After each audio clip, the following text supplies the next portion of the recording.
What's up, everybody? Welcome to Dance Anime, and this is the Weathering with You review discussion. Oh yeah. We excited? Mm-hmm. Oh my god, what a movie. Let's go. My god. Anyways, I'm your host, Kevin Sissenthone, aka Kev Senpai. And to the left, we got the Pokemon Master himself, Tyler T-Rod Rodriguez. What's up, guys?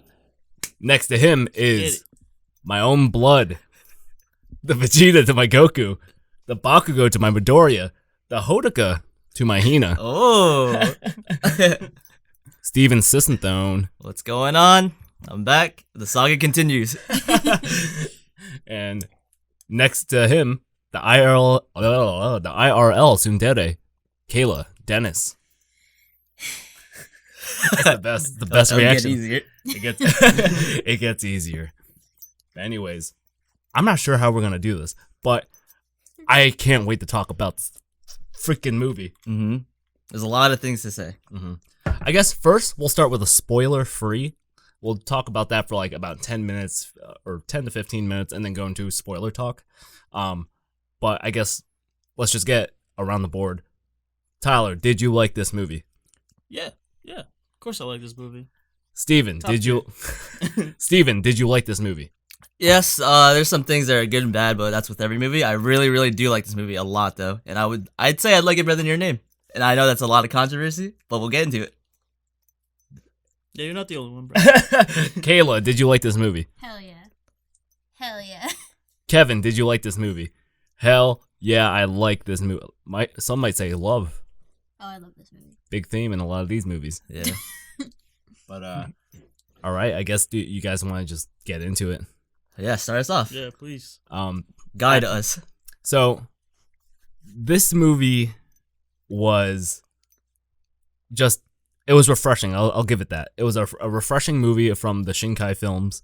A lot darker than what it intended to like show in trailers and all that. I feel like the trailers were really sunshine and all this.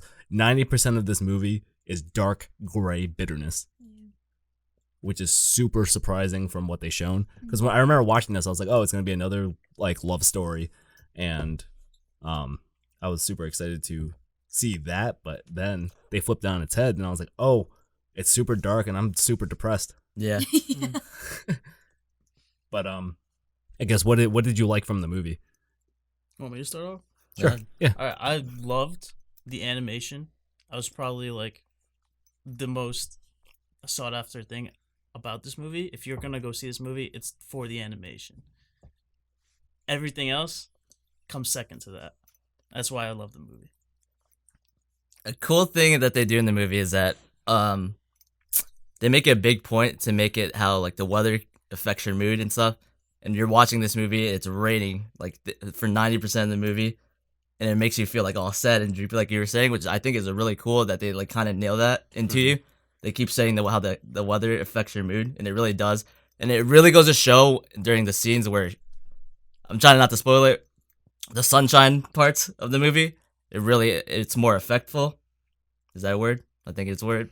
But it really hits you because it's very powerful, because you see such a stark contrast, and it's dark and then it's sunny all of a sudden. It just makes the scene more like, it just hits, you know what I mean? I mean, like it's kind of like the same thing with like comedies. I'm gonna bring up a show, BoJack Horseman. I've been talking about this show. I'm obsessed with it. But I mean, it's not even just shows like that. It's just, I guess, comedies. There's moments where there's levity, and that's what makes the lows feel super low. But then because of that, it makes the highs feel super high with like mood and all that. So Yeah. That's what this movie kind of does. I was gonna say I like the characters, because to be honest, I am such a judgy person, so it takes a lot for me to like characters. No, it does, and I'll pick out like the smallest little thing, like the smallest reasons why I don't like them. I liked all the characters in this movie. Yeah. There was like not one character I didn't like genuinely like. Mm-hmm. Yeah, all the characters are very, very like relatable, and they have a lot of characterization. Yeah. Everyone's very like unique to themselves. No one feels the same type of thing, and they all have their own like things going on, which is really cool. And it really makes the characters more connected with each other when they interact with each other. Anyways, Just to add on to that. Yeah, the movie was it's a weird movie because it's the thing that stinks about this movie is that it has to follow up what was like literally the hit success of Your Name. Yeah. And you could tell that this was like a direct reaction to that. Little fun fact, I was trying to read up on like some trivia and some facts about this. And pretty much Makoto Shinkai, he kind of reacted to Your Name. Like this was like a direct reaction. Like he said it himself. This was like a direct reaction movie to Your Name. You can see that. And I have problems with that too. But we'll see. Well, we'll talk about that later in the spoiler talk. He said that like weirdly enough, he talked about the hate of Your Name and not the love of it. He said it got so well known that he would hear it in like bars. Like he would go sit down in bars and hear people talk about Your Name. People would stop him, talk about like the hate and everything like that. So he literally kind of said that he wanted to make a movie that would make people hate it more than Your Name. And it was such a direct reaction to like to make. And especially with I want to say the ending, because the ending is bold, diversive, bold. People are going to be on either side, and I can see why for both sides. Yeah. Can I add on to that? Sure. So I actually watched an interview too with him, and he was talking about, or I think the interviewee, is that it? Yeah. Oh, whatever. Yeah, The like interviewer. after the movie, Interviewer, I guess. after movie premiere, he had an interview. Yeah. So the person asked him a question where he said, "How do you feel about they're making a live action film of Your Name?" Yeah. And you could kind of see that he was like, ugh. You know what I mean? But he said that he was interested, and he said the script looked good. He's looking over it and stuff. But you could tell, like, he's definitely hesitant about it. And yeah, I just want to say that. But continue. I can't wait till the American live action of Your Name, where it's Tim and Michelle, and they're in Chicago. Like, yeah, I mean they did Death Note good, so yeah. Top tier. But anyways, let's just go down the line and just, should you watch this in theaters? For me, it's absolute yes. You have to watch it, I think, for the culture. For the culture. And not only that, it's just a beautiful movie to experience, especially in theaters. And by the fat way, I saw an article. I don't know if there's going to be any showings near us, but if you're watching this, there are going to be showings of 4D versions of Weathering with You that I read about. So if you don't know what 4D is, it's like when they really try to immerse you. So like you'll be watching it, and like when it's raining, they'll like spray water on you, and like wow, and there's gonna be like wind blowing in your face. Bring my freaking soap and shampoo. What about the scenes with like downpour of water, like a big splash? I don't know. What are they gonna do about that? Because that sounds cool. I mean, have you ever experienced a 4D experience? I mean, like in an aquarium. aquarium. Yeah, they have them. I remember we watched sidebar. We went to like some like Disney thing when we were young, and I remember there's like rats and there's like little things like touching our feet. Oh yeah. Yeah, whatever. Wait, what? I don't even remember this. There was like a little. I think it was a part. I don't know what we were watching. I was super young, but there was something with rats, and they were like touching our feet. But yeah, I can't wait. I want to watch that so bad. Like I would 100%. By the way, I watched it 3 times. I watched twice dubbed, 1 time subbed. See it both. I wish Don't just see it in English. Like, see it in Japanese too. See both of them because it gives you a different vibe. Seeing both of them. It's Definitely. like almost 2 movies. Yeah. If you see it in both. So I watched it twice dubbed. I wish I watched it subbed, but the first time I was like super late and I missed the first like 17 minutes. So I had to watch it. Don't get me for this. I had to watch it illegally subbed, like off a camcorder for the first 17 minutes, and I was like, "Oh my god, I can't." So we went to go see it again anyway. So whatever. Don't watch movies illegally. Not good. No. Support them. Support anime businesses, please. Support them first, and then watch it illegally. Jeez, nothing illegal. Support. T-Rod, So. do you watch it in theaters? Yes or no? Oh yeah, yeah. If you want to, there's no question. You gotta go see it. Yeah, you gotta go see it for the culture. For the culture, If anything, right? Yeah. All right. I guess with that, we'll go into our spoiler talk. So if you have not watched, I was about to say Your Name, Weathering with You, please go watch it before you see this because you are doing yourself a huge detriment by listening to all these spoilers. You'd be so mad. Yeah, I know some people like spoilers, but y'all are weird. I always watch spoiler videos. I get it. I guess different people. All right, I guess you want to run through the plot for spoilers do and this. just kind of talk about the different moments and everything. Yeah, the beginning was hard because I was trying not to spoil anything, and now it's free. Hina dies. Hina fucking dies. Everyone dies. But No survivors. That's it.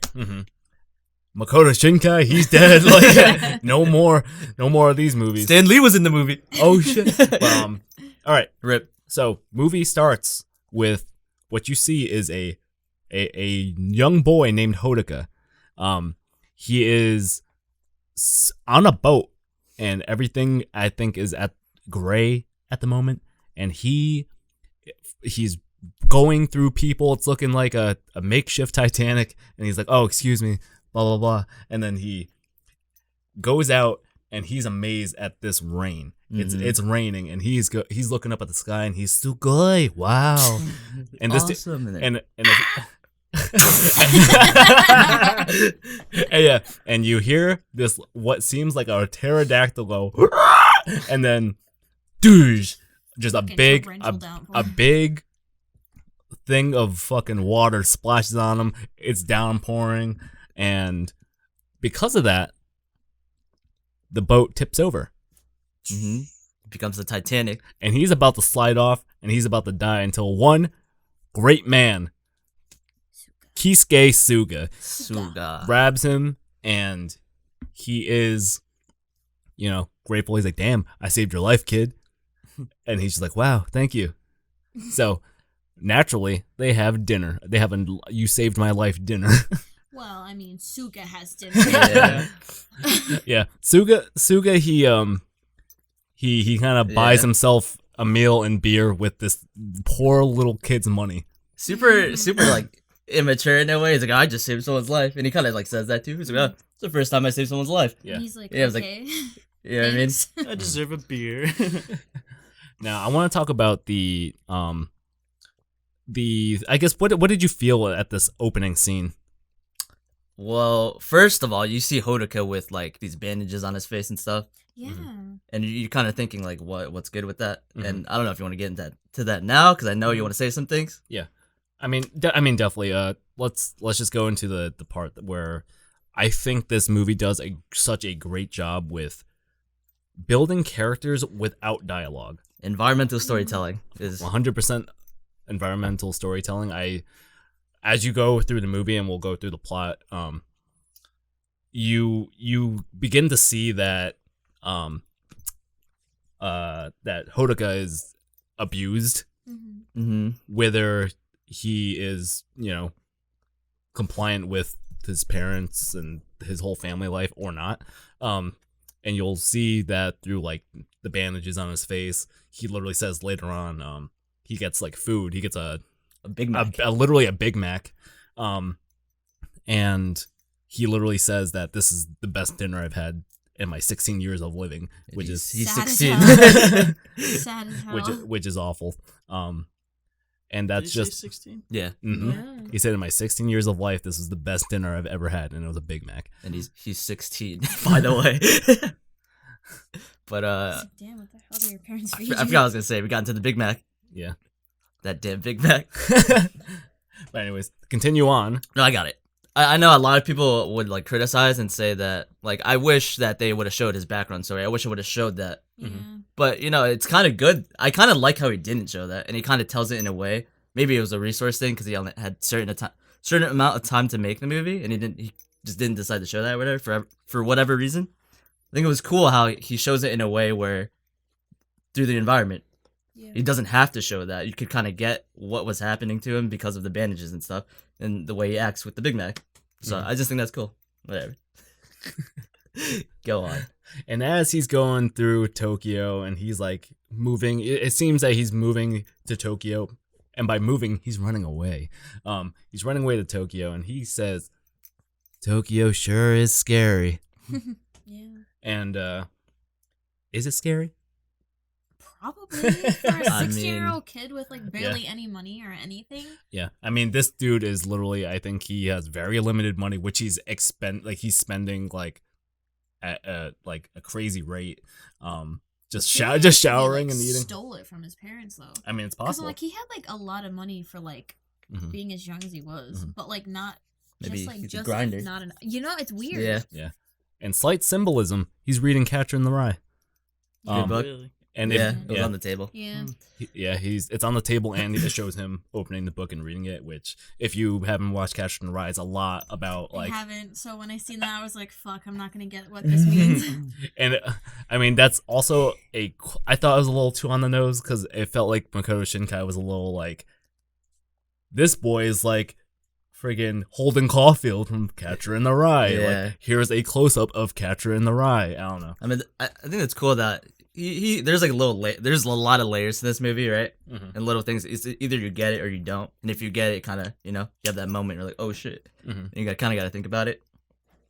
Going, oh yeah, we skipped at the beginning. You said it starts with him on the boat. It Actually, starts with doesn't. Hina. It does start with him. Oh shit! And I wanted to say something about it, but I was like, just let him. Just let him. Just interrupt me. Yeah, no, we got it now. Let's talk about it. Yeah. So yeah, the movie actually does start with Hina, and it's Her dying mother. her with her dying mother, and you'll see that she wears this choker around her neck. It's actually like a her mom's bracelet, that's around her wrist, and it's her kind of looking. I don't know if there's any dialogue. It seemed pretty silent to me. It's Hodaka is talking over. Yeah, Oh, that's right. He's like telling the story or narrating. whatever. Yeah. This is a story that only me and her could tell. We Yeah. changed the shape of the world, weathering with you. Ba-da-da-da-da-da-da. Yeah. I mean, yeah, that's basically what happened. Pretty much. Yeah. He just retells like, yeah. Mhm. Go ahead. But anyways, where was I at? Yeah, he's like Holden Caulfield, but part of me likes that, but the way that it was directed felt a little weird. But I like the fact that I think he was reading the book and was like, I relate to this character, running away from home and going to this new city, and he's a delinquent, all that good stuff. But all right, so it's panning to like the news, like things in Tokyo, the panels, the video screens, and everyone's saying there's rain this, rain that. It seems like rain is never ends. Rain all over the It's place. just rained for like weeks or months on end. Yeah. And on nonstop. top of that, there's a gun epidemic with live ammunition and all these guns. They're rain and guns. placed around. It's GTA Tokyo. That's why I like this movie though. It's very like dark. It's different. Yeah. It's not all happy and It's not a sun bubblegum shines, if you will. city. Yeah.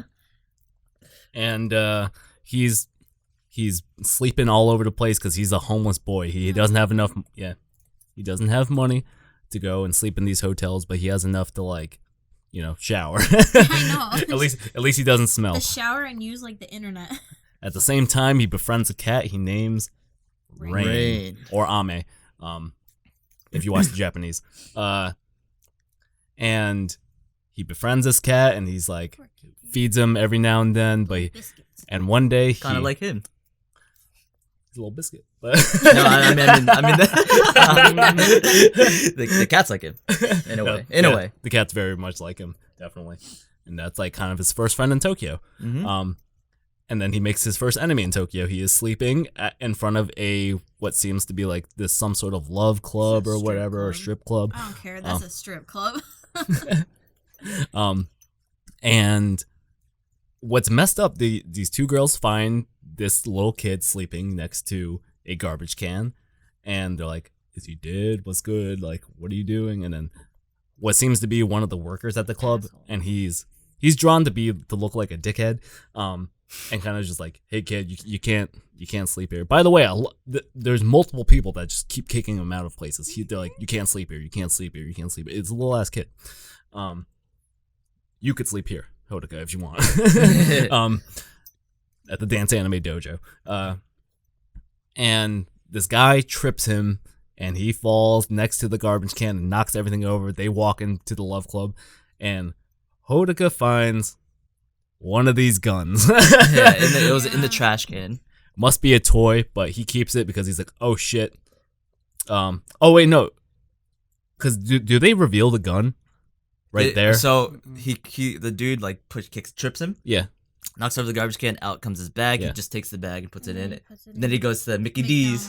Okay, so this is where he goes to Mickey D's, and He's like, what the he's hell? eating chowder. I guess does Japan have like chowder at Well, they McDonald's? have different things on their menu than we do. Yeah, I know, but Like a lot of different things. but chowder. I wouldn't be surprised if they served chowder here. To be honest, Yeah, I mean, you have a weird lobster roll. Why not chowder? I guess, right? And he's eating his chowder. It's nice. It's clammy. I honestly thought it was like oatmeal at first. Oh, really? Like when she said it was chowder, I was like, ew. And he's eating, and don't you just hate it when you're eating your chowder and your 9mm falls out of your pocket? Because that's what happens to Hodoga. He's eating his chowder, and a 9mm falls out of his pocket, and he goes, "Oh shit!" And he grabs it, and there's a camera pan, and he looks at everyone. And everyone's just eating their burgers, like backs turned, and no one knows that he just dropped his gun in public. And he's just like, he puts it back, and then cuts to him, I think, sleeping. Yeah. And that's when, which I think is just another time, actually. He's just chilling at McDonald's. Mm. Yeah, And, that makes sense. yeah.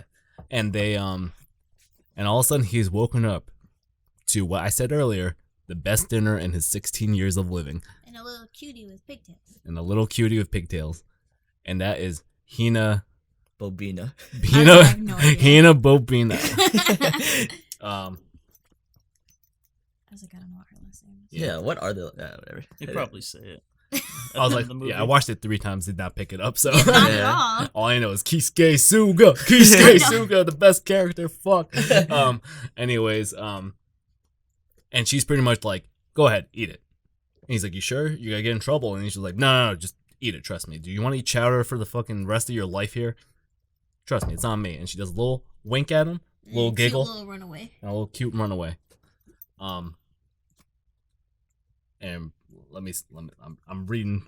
By the way, I'm reading off a Wikipedia page, trying to to summarize. The pressure of the podcast. The teachers are frowning at you. And I think this is where he meets when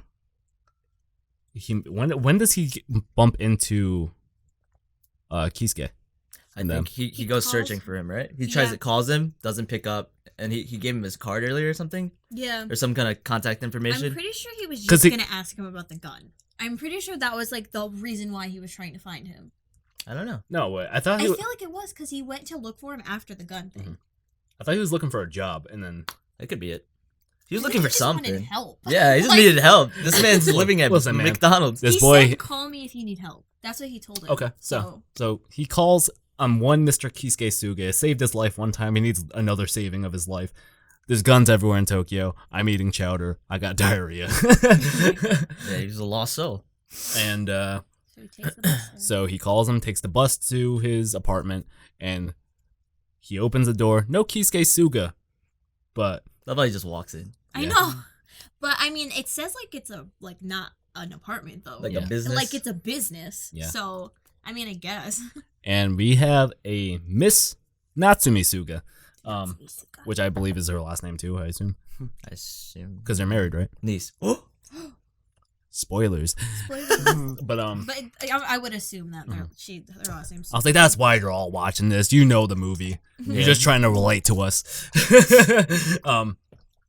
And he's looking at her boobs because he's a little horny a sweet- 16-year-old, and she's looking bad, and she's looking nice and beautiful.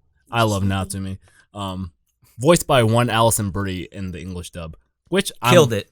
Killed it. Killed it. No, she's phenomenal. I watched the English dub, and the Japanese sub, and there are so many differences Yeah, the between. Japanese one didn't do it justice.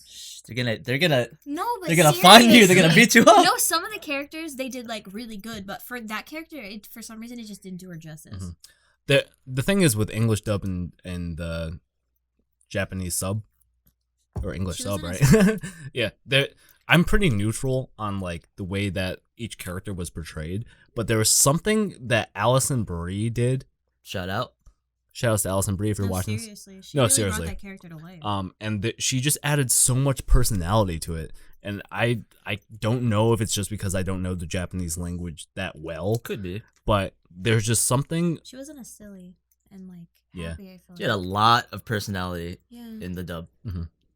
Allison Brie, because it almost felt like they got every voice actor, and was like, you need to follow this tone, this here, like, let's try this way. And then it felt like they were like, oh, Alison Brie, like a Hollywood actor. Do whatever you want. They're like, yeah, just read it however you want. And like, it literally almost felt like improv because there was like little moments where like, even like when she was talking to like Kisuke was like the slave labor part, you know what I'm talking about?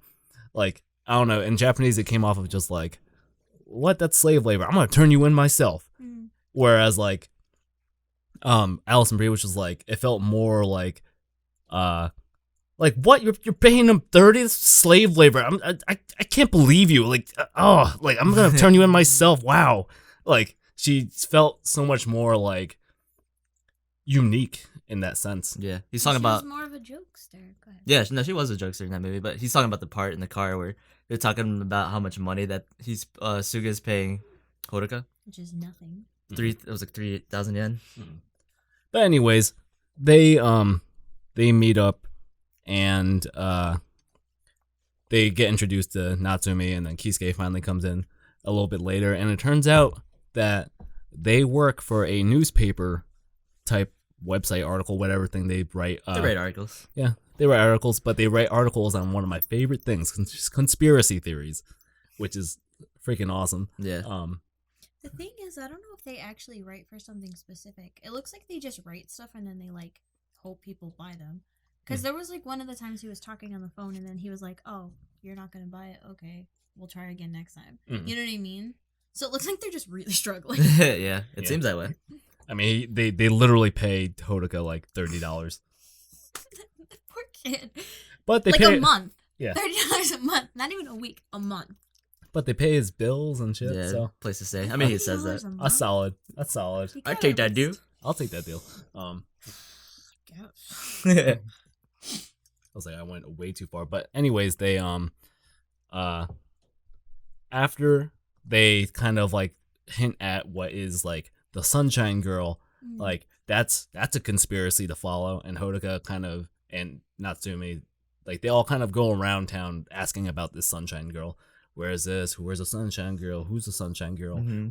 Oh yeah, she's a. And everyone's like, "Oh, I know a Sunshine Girl." Yeah. Like, I don't know about that. And pretty much a Sunshine Girl in this movie. They say it's a weather maiden, and pretty much it's a person that is like responsible for giving good weather back to Japan, or wherever they're from. And that being said, I think everyone's kind of asking for that because it's literally raining 24/7 for some odd reason in Japan.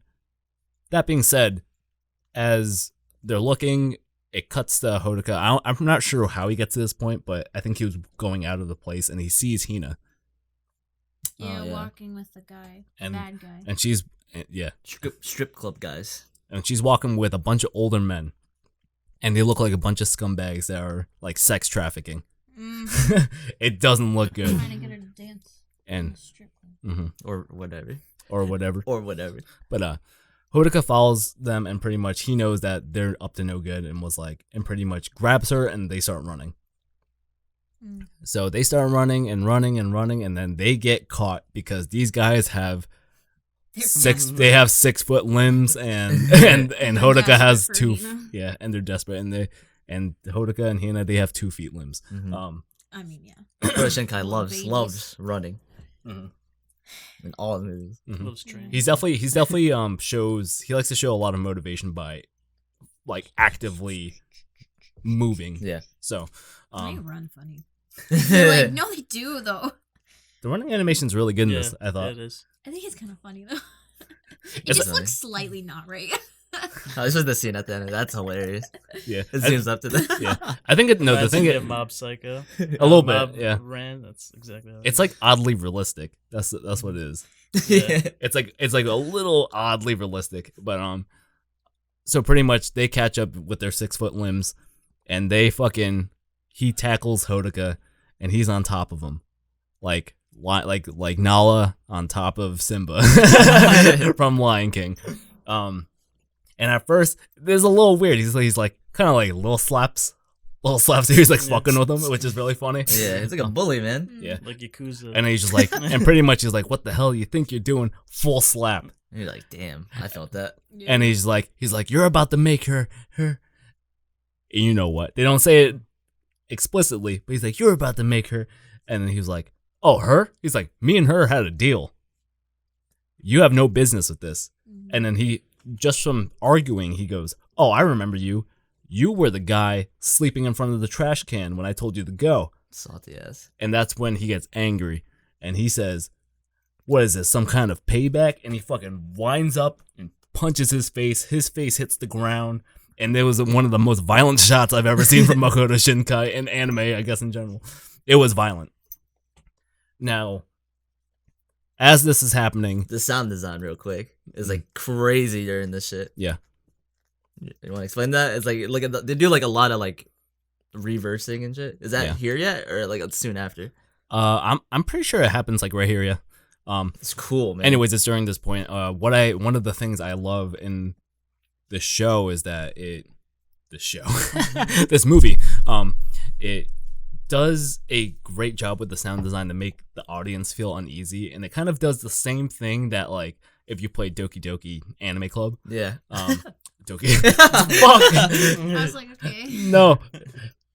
Thank you if you watch Doki Doki Anime Club. If you play Doki Doki Literature Club, they do a cool thing with the music where they kind of warp it in a way. So scary. Yeah. And one of the ways they make you feel uneasy is that they kind of reverse the music, and that's kind of what they do in this throughout the whole movie to make you feel super uneasy. So it's like it feels unnatural and not from this world. Yeah. And that's what kind of makes you feel uneasy. Cool.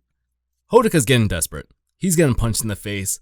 No one likes to feel that. His face is all red and bruised. And luckily, he stays strapped. He stays strapped.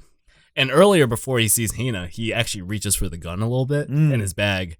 And he's like, nah, I don't need it. So chases him. But anyways, I need it. So he's he's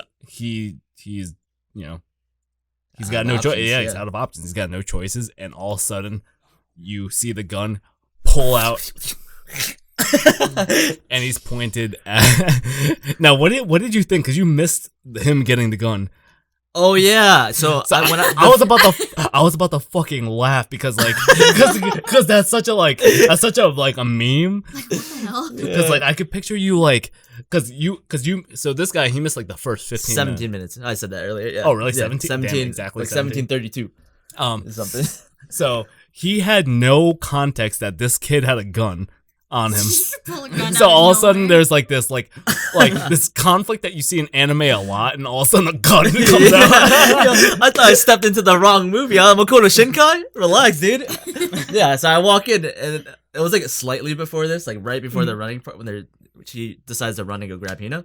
Mm-hmm. He whoops out the gun and I was like, yo, what? I was like, what is this? I didn't think that he would go this route. I thought it was gonna be like a violent movie. I was like, what is going on? Let me tell you, during this movie, I thought there was so many times people were gonna get shot. Yeah, me too. Like blood, like brains on the ground. Like I really thought this was like such a dark movie. I love it. But yeah, I love it. I love dark stuff, man. I'm a sucker for it. You should have. But anyways, one of the best shots I think in this film, besides like close-ups of rain and all that of like animation, it's a camera shot of. Literally, it's kind of like a 45-degree angle on Hodaka, and he's pointing the gun. Mm-hmm. And it looks crazy. And he's shaking like this. And it really conveys the fear that he doesn't want to do this. Yeah. And, like, he's better than this. Man, and the shot looks so good, too. Mm-hmm. But, like, on top of that, there's rain on the barrel, and there's rain falling on him. And... It the looks, reverse sound going on, everything. It's just and the reverse like music is like getting faster and faster and faster, and you're like, I don't know if he's gonna do it. I don't know if he's gonna do it, and then silence. And they let the audience sit with that, just like this kid literally shot a gun at a grown man, and reveals, nope, didn't shoot the guy in the face, which I don't think was a choice. By the way, I think he loves doing that. I think he closed his eyes, shot, and it just happened to miss him. Mm-hmm. So he was like, they did emphasize that he did close his eyes. That's his strat. He loves just to shoot the gun, just to like stop. You know what I mean? Mm-hmm. I love how after the gunshot, silence, and then it shows everyone's reaction, and it's so real. It's so like, everyone shit. just like pauses and kind of just like. slumps. Yeah, That was like the coolest thing. The bad guy slumps and he's just like, and then Hina's just like, yeah, it's so real. It's like, what just happened? And the thing, that's why it goes through, like, or at least my head was like, damn, this kid, he literally, I think he wanted to shoot him, like, straight up. I think so. Which is the craziest thing. So I think that's why, like, that reaction of him shooting and then just, oh shit, Like he did it. Like, oh. like I actually got to that point, and later on he does get a little bit ashamed of that. So pretty much because of that, everyone's just shook, and Hina has the nerve to actually get out of this dude's grip, pulls Hodaka out, and they run to an abandoned building. The craziest thing at this point for me was that this kid said how scary Tokyo was, but he legit ran away from home because he was afraid. Yeah, that's a great point.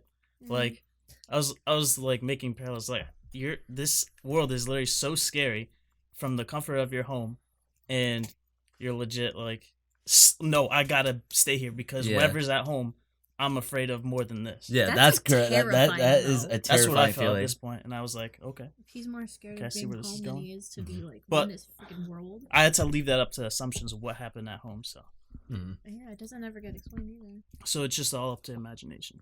Yeah, The environmental storytelling, like we said, Mhm. which I think he does so good. Mm-hmm.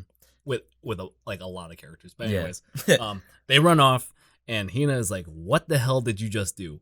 You have why? Did you get a One, gun from? why do you have a gun? Where did you get that gun? Why are you firing it? Why does it have ammo?" The thing is, everyone thought this shit was a toy, which I think Yeah. is funny because everyone thinks this shit's a toy. I don't think he really thought it was a toy. They just say that to be like, Yeah. it can't be a gun. It's not. No way, it's a gun. And He's he's trying to convince himself Yeah. it's not, Yeah. but he knew. It You was touch not. that gun, you feel the weight of it. You know that's a real gun. There's no way. and pretty much he says, "I thought it was a toy.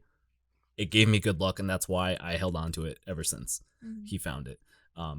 Which in a way he kind of ran into a little bit of better luck. I don't want to say good luck, better luck. I don't know if it was because of the gun, but Yeah. But superstitions and all that. I'm telling you though, I think the gun is the reason he called him. Like, I think it's what dawned in him to be like, oh, I have this card, let me call him. I Could need be. help. You know what I mean? Like, now I have this weapon, I need help, you know? I don't know. He likes to leave a lot up to interpretation in this movie in particular. So I mean, it could be interpreted that way for sure. And then, anyways, he understands that he has a gun. He's like looking at it. He's like, "Fuck! What did I just do?" Throws it, and a great shot of the gun close above the gun. I'm looking, tumbling, and you see the sparks from the ground and everything hits the ground. Boom, and pretty much Hino's like, I don't know. They kind of get to know each other a little bit here. No, A I mean, little she bit. yells, She yells at no him. one leaves. He's like, that's not cool. Why would you do that? You could seriously hurt someone. Yeah. She walks away, takes a breather. Very realistic, by the way. Mhm. You know, after one of those moments, she's like, oh shit. She's just walking around, like, thinking about it. Goes to take a breather, comes back. Mhm. And then, It's very calm. That's what they get to know you thing. Yeah. And then that's when they start talking about, like, I'm not sure. I forget what they were talking about, but all I remember is that it leads up to them going to the roof. she talks about, he's like, oh, I lost my job, by the way. She comes back and says, lost my Yeah. job, by the way. And he's like, that's right. was it because of me? Blah, blah, blah. He's like, nah. Well, It's not and, because of the burger. yeah. And She kind of explains why she was with those people.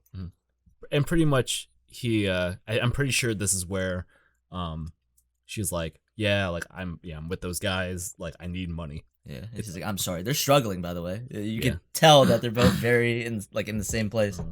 And I think he mentions the Sunshine Girl, and that's why she brings Maybe? I don't remember, but she's like, let me show you something. They go up and she starts praying. and thing, and then this is where you get that moment of the sunshine. the sunshine in this finally very comes. droopy world. The whole time it's been raining, it's dark. Mhm. And then, let me show you. And it looks incredible. Oh, yeah, it's gorgeous. I think the one of the first times that really show that everything's been so dark up to that point, and then finally it's like I think a moment of levity Mm-hmm. of sun coming out, everything looks bright, there's smiles, and it's a super cool thing. And then Hodaka is just, oh shit, a real Sunshine Girl, I was looking for you, I was trying to write articles, and pretty much that's where he gets the idea, hey, we could make a business. You're struggling for money, right? I'm struggling for money. Let's do this Sunshine Girl thing. And Genius. we could take requests, go to patreon.com /sunshine girl, and people will get I requests. mean, that's kind of what they do, to be honest. Let's make requests for like Sunshine, and we'll get paid, and we'll make How much? I wonder how much they made. Probably made big. Yeah, and make They probably made a lot of money doing that. Because nobody really gave them what they asked for. They gave them like way more money. and make the weather. Occasional little girl with a 5 yen. That's like so cute though. I love that. Little coin. Yeah, that's enough, right? I want to play outside. And then she started doing it for like kind of like free. They didn't even care at that point because remember at like the shrine, she just like gave her their blessing type of thing. Yeah. He's like they didn't even care. Yeah. But anyways, it was but that's like all in the montage, which I forgot to say. One of the things I hated. Yes. Back when Hodoka meets Natsume and Kisuke, there is a montage of them, and he kind of feels like a family for the first time. Like he feels like this is a. Cute though. It's cute, but I Was think it needed? No. I don't think the montage Was and the way that they do did justice yeah, as like your name did. yeah, because they do it in a way that the same way of Your Name, where it's shot of the city, pan up, Mm-hmm. and like Yeah, this man just loves montages. and he's like, here's a montage of him being cool with these people, but I Mhm. feel like they should have done it in a different way, Yeah. because they do the same montage again with Hina and Hodoka. Exactly. So I felt like, oh, another montage? It was That's like, like- I was like, huh? That's what I felt like. It felt Yeah. like, oh, another Makoto Shinkai montage. And He so- loves him. Man, stop. I want to talk for a second though about my favorite character that we completely skipped over. Who? Nagi. Oh, on the bus. Oh And- shit! yes, Yeah, you're right. And I want to talk about him because I love him. But when they're on the bus, there's a little boy in the back of the bus, and he's talking to this girl. He has to be like, now he's got to be like maybe 10 years old. Mhm. And he's talking to this girl, and he's like flirting with her, and it's really, and she's like, oh, I'll make a reservation, and we can go out. And then she gets off the bus, and then another girl gets on the bus, immediately sees him, and she's like, Nagi, I was looking for you. And then That's she so starts funny. talking about her hair and like flirting, and he's like, this is a little Yeah. kid. Yeah. What? What a player! Yeah. And then you find out that the little kid on the bus is Hina's little brother. Mhm. We're getting to that. We're almost there. Yeah. But anyways, she invites him to her house, and he goes there. And I didn't like this part because I don't know. I get it. You're 16. His But I'm- freakouts were weird. I don't. Anime trope right there. Yeah, I just don't. It's This weird, is my first time going to a girl's house. but it's like so dramatic. It's like, this can't be. Is this the first time? Yeah, that was. I'm going to a girl's house. Oh, That I'm was like, super what? Weird. I think it's just trying to make a quick joke. Maybe you shouldn't It have. was Man. kind of weird. The thing is with like once like Your Name and everything happened, Mhm. it felt like after, because it was Garden of Words, I believe, and then it moved on to Your Name, and then this movie. It Mhm. felt like after Garden of Words, it was like it felt like Makoto Shinkai read a book on how to please millennial anime Yeah, watchers. right? It felt like he took a crash course on how to please millennial anime watchers, and he was like, okay, and he like Mhm. got all the tropes and everything. I was Yeah. just like, and it feels a lot more mainstream Mm-hmm. than his other works, which kind of worked because Yeah. Your Name, huge success, right? Yeah. How did this one sell? This one sold better than Your Name now, Yeah. but unfair. Because, Unfair. He has a reputation, Yeah. and he's like, oh shit, yeah, whatever. because guess what? Because if I were to go to video games and stuff, right? Like Resident Evil, think about how Resident Evil 5, I believe Resident Evil 5 sold the most Did it? or something like that. It was like Resident Evil 5 or Resident Evil 6. I wouldn't be surprised because Resident Evil 4. Yeah. It was like the best. Well, that's what I'm saying. Yeah. Resident and Evil 4 then was the next year. one after sells even more. Yeah. Same situation going on here. Yeah. Anyways, that's sidebar. Yeah. But yeah, so he goes in, he's freaking out. He's at a girl's place, and you see Hina, a very adult Hina. She's cooking, she's taking care of shit. Very adult. Yeah, very adult. Can we talk about this real Yeah. quick? Oh yeah, yeah. So on top of the roof, she says that she's 18. After he says that he's 16 Mm-hmm. Well, she's almost. Yeah, she's turning 18. But She's like- So she's she's like- 18 in yeah. a month. in Yeah. 1 month. So a cool thing where we were talking about it. We talked about this movie a lot. A cool thing about this movie is that there's a theme of like growing up, Mm. and like Suga telling Hodoka like you gotta grow up. You can't just keep living here. He gives him the money Mhm. like toward the middle shendish. A cool thing they really put this theme of like growing up, blah blah blah. Freaking, it's very opposite in the like how old these people are. For example, like Nagi's the youngest, and then it would go to Hina, and then Hodoka, and then probably Natsumi, and because the adults are kind of Suga. like children in this yeah, movie. it's very opposite. The youngest are actually the most mature, Yeah. and the oldest are actually the most immature, and it's actually like amazing that he did this. Yeah, it was meant to show that kids nowadays are supposed to be growing up faster to deal with our previous generations issues. And Hell yeah, it's really Stuff cool because you could see like in this scene where we're at, you could see that for like it seems like Hina has been doing this for a while. She's a grinder, right? Yeah. She's making all this food. She's like a mom. She's like a mom all kinds of stuff, yeah. and stuff. And in the scene in the future, when Nagi's playing soccer, or whatever, and he's like talking to Hodoka, you could see that Nagi's very self-aware of the situation he's in. It seems like these two were forced to grow up because they don't have their mom and stuff. And Nagi's saying like, "Oh, I realize my sister's doing this for me, but he's like, I want her to live a teenage life." Yeah. So super mature of him to realize this. And the movie's trying to like portray him in a way where at first you think he's like this little shit kid. He doesn't really like, like he's just like a stereotypical kid. But it's like the complete opposite where he's such an adult. Yeah, it's very adult, and then Hina's very adult. And then in the car with Hodoka, when it's revealed that Hina is actually not 18 and he's actually younger than him, he feels like super bad because he was acting like she was like the leader of the group and like taking care of him, and he felt that he should take care of her, which is super cool. And then Natsumi is obviously, she's like kind of, or in the dub at least, she's kind of like a child. She's a jokester. She's super immature. And then on the bench where she's talking with Hina, Natsumi is like, I wish I was a kid again, blah blah blah. So it's another like aspect to this theme. And Hina's like, really? Like I wish I want to grow up type of thing. It's super cool. Yeah. And then obviously Suga's dealing with it stuff. I'm sure we'll get into that because he's your favorite character. We gotta unpack him. Anyways, I really like the theme of growing up and how he flips it on its head. It's super cool. So pretty much they make the website and immediately get their first request. And like, oh shit. Yeah. Really? What's that, a frog? They're drawing. What was that, a hippo? Yeah. Like, no, it's supposed to be a What's a frog. frog? And he's like, really? Yeah. When they were drawing the artwork. But yeah, they take their first request and it's at a flea market. But before they go there, Hodoka, he's really trying to be a team player.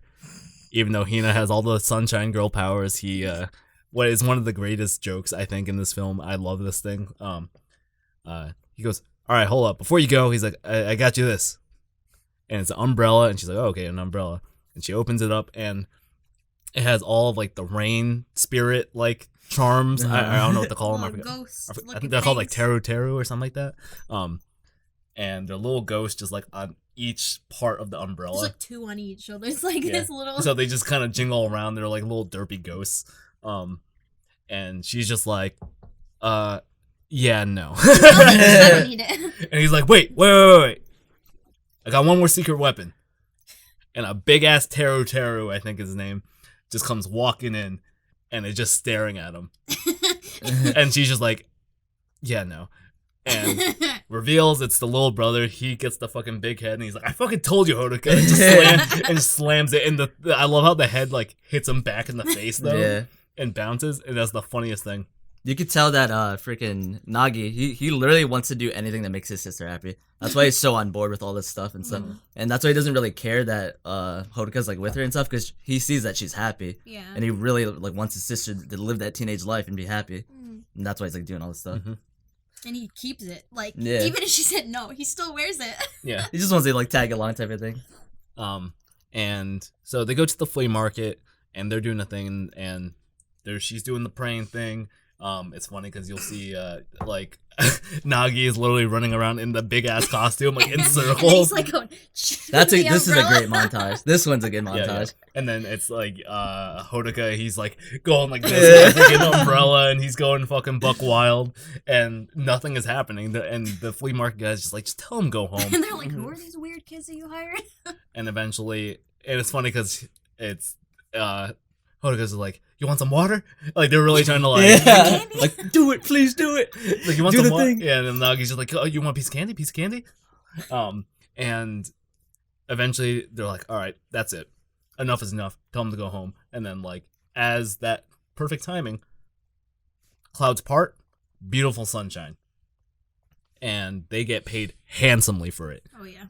And they get paid a bonus, which I didn't like. I wrote a note about this. I looked like a freak in the theater watching when I was watching the sub. Only Kayla and I went. Yeah, this pissed me off because like the reason why it bothered me was because like in like the English it was very innocent, right? Yeah. But when they did it in Japanese, the guy was like, "Here, you get extra because you're cute," and it was weird. It came off like really creepy. Yeah.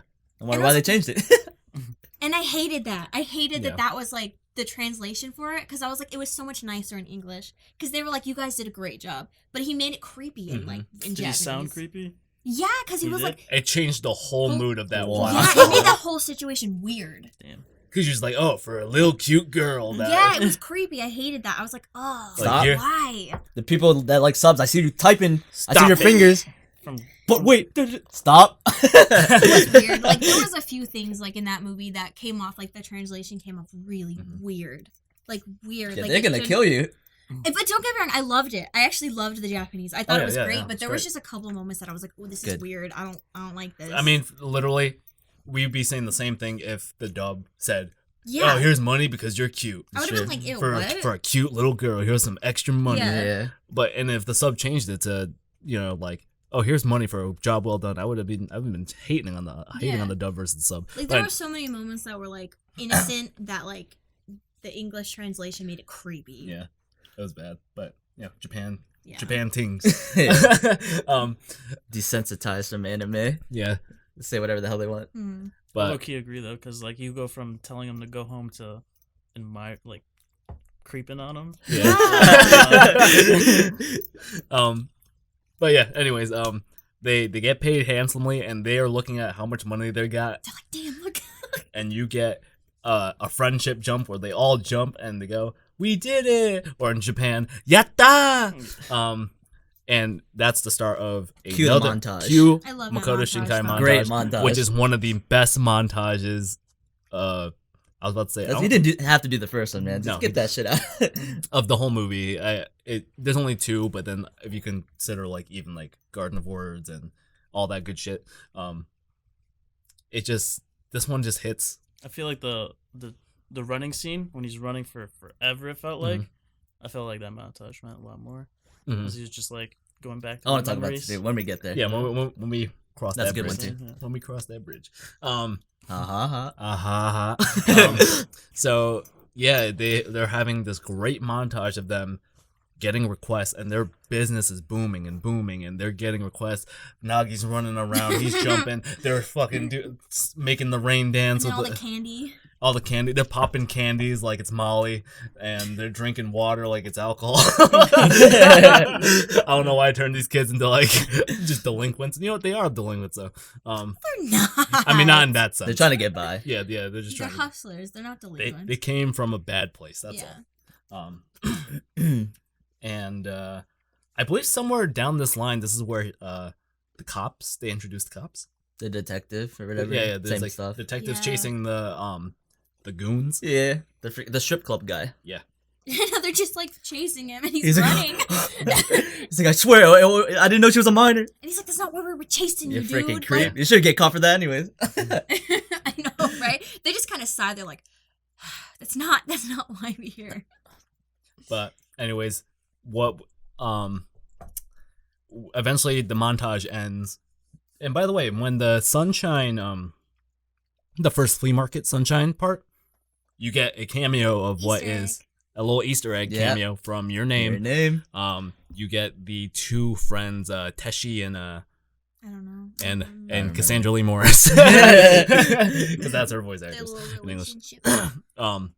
They got together. Yeah, Mhm. they got together. They're in Tokyo, and it's just like a shot of the back of their head, and it's them going, "Wow, sunshine," pretty much. And it's And they're the looking same out. voices, Yeah. both Japanese and English, Mm. which is really cool. Cool. Um, He likes doing those things once again, where it's like if you catch it, you catch it. If you don't, you don't. Like in it- this yeah. movie in particular. I didn't catch it twice. That cameo.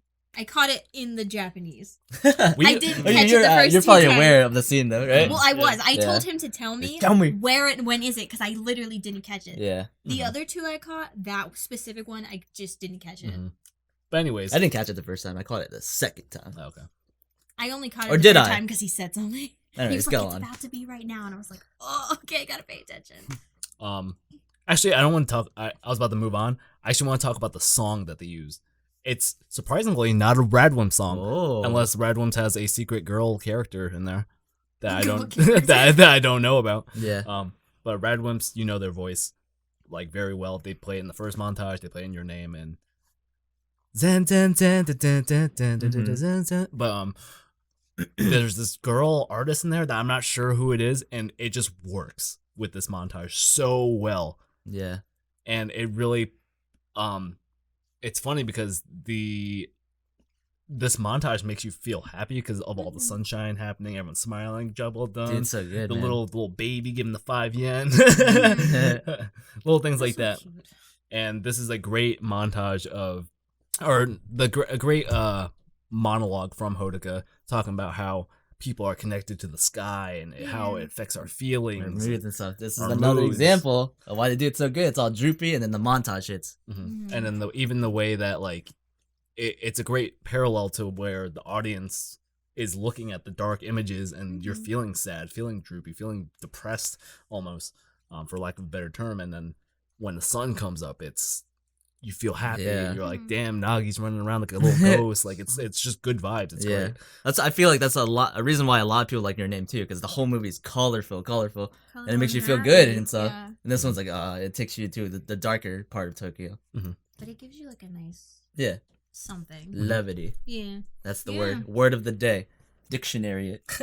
Dictionary. Dictionary that word for yous. But montage ends and we are at a household with the last name Tachibana, and there's this old woman that they're talking to, and she needs to do this little. That's what's called a Bono from Something you like from that. U2. Yeah. They're summoning Bono from U2. No, it's called like something Bono. That's what she said. All right. Well, they're doing a Bono, and it's kind of like they're talking about like getting like the grandfather, right? It's like the grandfather's like spirit to kind of connect back to the real world. And He had died like about a year prior, and then it was that day was the day he should be able to come back. So like the fire and the smoke is what'll bring him back to Earth. yeah, and pretty much. Oh, you know what? Did they mention any? Go ahead. Because the montage ends with one of the biggest jobs, which is like the whole like all of Tokyo is having like this firework festival. Logan's favorite scene, by the way. Oh, Really? Yeah. I think that was such a great one. That's a good scene. No, it is a really good scene. Yeah. God damn. When she's standing on the like the helicopter pad and it's No, when they're just- sitting down together on the helicopter pad. Very We're rem- talking about that. Very reminiscent. It reminded me specifically of 5 centimeters per second. Another Makoto Shinkai. It reminded me of when they were both sitting on the field looking at like the northern lights or whatever it was. Where it was like on his cell phone. Yeah. Yeah. It reminded me so much of that. Just in the way it was laid out.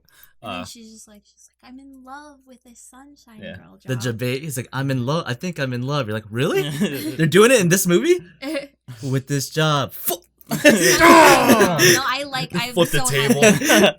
I'm happy that's what she said though, because I Yes. didn't want Yeah. it to be that. I wanted it to be like It's a little because like I don't know if they did that, it just loses all of its focus of what the movie is. Yeah. then it wasn't cute friendship anymore. It's like this weird like I mean it's not weird, but you know what I mean. Yeah. Yeah, I know. Yeah. But pretty much it's her doing one big last job. It's a big job Big job. to have all of Tokyo experience these fireworks, and it's great because everyone's experiencing these big ass fireworks all throughout Tokyo. Everyone is happy, the happiest they've ever been in weeks because it hasn't Months, I think. been. Yeah, honestly, because of like lack of rain and everything, and they're experiencing it. One thing I want to kind of talk shit about. I didn't like the way the CG of the fireworks looked. Oh, I didn't even really. It was think hella about close it. to the buildings. Yeah. No, No, I was specifically talking about like the quality of it. Yeah, of how they looked. Yeah, of how they looked. I And didn't have to. Everything like, else looked I didn't great, have though. high hopes for the fireworks, so I didn't really think that much of it.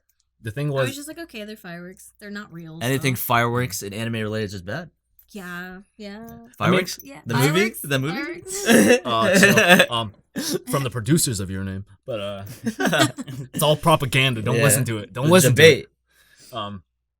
But the zoom out was great. The zoom out with everyone sitting down was great. I thought it was pretty. I kind of But liked the fireworks. I mean, they don't look great. But Yeah, I don't know. I really Is have. it hard to animate fireworks? I don't feel know. like probably. gotta It's just be. light, you know? Whoever worked on it, respect. I understand it's hard, but Yeah, but we're here to Do better. we're here to do critique. better. Do better. No, we're here to critique. But Yeah. but there was something with like the way it kind of panned through and the fireworks were really close to the camera and the way it this is gonna sound so bad, but it reminded me of like, do you remember when we went to go see the Sailor Moon movie? Oh yeah. And do you remember like the PS1 graphic, like 3D CG? I can't Part- remember. It was like something like kind of like opening up. It wasn't as bad as that, but if it was like the modern version of that, it kind of was. Okay. Yeah, and I didn't really enjoy it. It was definitely a moment where I saw it and I was like, huh, that was a little off. Maybe I probably didn't notice it because I was like heavily paying attention to the dialogue. Probably if there's dialogue during this, right? Or is it after? During the fireworks scene. Literally can't remember. I can't if it remember was. either. Well, it's a It little must not it's have a been little bit important. after. It's a little bit after or during. Maybe I was But- just taking everything in. Yeah. I mean, it's just A lot happens. Yeah, so. I it's was just enjoying the it's definitely fireworks. breathtaking at this part. And yeah, that's where you get Hina. Yeah. A lot of moments of breathing in this movie, which I liked. Kind of, Yeah. where you get to just think about Mhm. what just happened. But you get Hina saying that she does the thing where she's reaching out up the Into thing. the sky. By the way, if you don't know, this is used a lot. This is like another Makoto Shinkai, like reading the how to please millennial anime tropes and stuff like that. A lot of anime shows, they will show characters kind of putting their hand out and looking through it as a kind of, I don't want to say foreshadowing, but they do use it to foreshadow a lot. But it's kind of like symbolism for like them passing to like Breaking through. to heaven, all that, either dying Mm. or like wanting to give up on whatever. Side note: Hina has really pretty hands. They drew them really nicely. I just want to say that. Shouts to Natsumi's nails. Yeah. Also, yeah, they draw the hands really nice. They in like the they movie. put detail and a lot of stuff. Yeah. Like she has like one off color nail. Mhm. And it's whatever. Getting into it. But yeah, she does the whole thing where I think I'm in love with this job, the Sunshine Girl. I love making people happy. This is why I Yeah. love Put doing. a pin in that note. Mhm.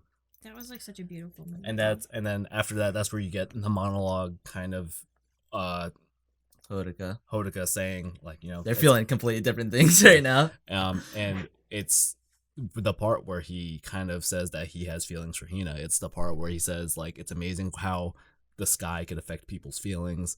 and then just like Hina does. Yeah, it's amazing how the sky makes people feel things, and that's what he says. The line, "Hina makes me feel Feel things," things, and yeah. I'm like, oh You're like, fuck my damn. heart. Yeah, That really hits hard that too. was a cute moment though. It was. Because like when he's talking about how the weather affects people's moods, Mhm. and it really does. It shows throughout the movie, and you're like, yeah, I get that. And then he says, "That's how Hina makes me feel," and then you're like, I get that. Yeah. And it really hurts. Yeah. By the way, I think I flubbed up before is actually where you get the cameo. I think before these firework parts because I thought it was, or no, it is after, What are huh? you talking No, it's about? before because he wants to give her the ring. Then The I'm, montage of what? I'm trying to think because afterwards he does Or say the cameo of what? What cameo? That you're talking about the Of Your Name. Your name? Yeah. I There's thought like it was more during than that. one. Yeah, it was. So I think it's after because he does say he does bring up that after the firework part. After the firework part, he gets they got a lot of requests because they televised it. Oh yeah, you're right. You're right. Yeah. You're right. No, but that's when he says like, He's talking about we're gonna the- not do it anymore. Yeah, but Okay, we so have that's what one you're talking final about. job, Yeah. Mhm. and then that's the Tachibana cameo. Yeah. Yep. Uh-huh. Yeah, It is, 'cause it they, is. They go to Okay. Taki's grandmother's Because house, all right, let me explain. and that's when they That tell her. on during the Sorry, because I'm thinking of the last Yeah. request as being a totally different request. yeah. Yeah. So pretty much when they're on the skyscraper or whatever on the helipad, And then that one, the helicopter is like filming them. It reveals who the Sunshine Girl is. It's this girl, and she's like, Yeah. "We gotta lay low, but we have Yeah. one more job." Mhm. Tachibana. Okay. So yeah. we're at the Tachibana household. Old lady, they're summoning Bono from U2 to sing Vertigo one last time, and you hear a familiar voice. Grandma, you didn't tell me you had guests. And you see this dramatic walk up shot of this man from the shadows and then into the sunlight, revealed character. It's Taki Tachibana from Your Name. Adult Taki. Adult Taki. Even though I don't even think he looks that different. Not really. He just looks taller. Yeah, that's it. He still looks like the same outfit. he's He's just like a little taller. What I don't get is that he's like Same haircut. he's like wearing the school uniform. Yeah. Like, Dude, grow up. Get over it. Peaked in high school, but yeah, it's just a cool nod to, hey, if you liked Your Name. Yeah. It's cool though because he has like a moment. He's not even just there for like. It's not even so much of a cameo. Yeah. Like he is a character in that moment. You Yeah. know what I mean? I- Like he talks and like. It's not just like, hey, Grandma, I'm out here to get some. I'm gonna go get some Japanese milk. Yeah. He And then like, he's like he out. talks to. And he does the whole Yeah. Scooby Doo run. No, what I hate and like about this here. I'm gonna talk about what I hate first. What I hate first is that I hate the cameos of Your Name. It was a little too on the nose. Yeah. It was a little too like there were these characters were a little too involved. Yeah. He just wants to he Yeah. wanted to involve them. Yeah. Let's be real. Yeah. Could have did one. You didn't Yeah. have to do every character. Well, I Yeah. think that's why he let the one that happened between the two characters kind of as like, if you catch it, you catch it. If you don't, you don't type of Yeah. thing. That's why he didn't make it like a main focus like they do with Taki. And same thing with Mitsuha. To be honest, though, I didn't catch the Taki one the first time around. Really? No, because I didn't Wow. realize. First of all, I didn't know his Jeez. last name was Tachibana, and Mhm. second of all, I was like, no, What? like that's kind of dumb. Like I didn't even really.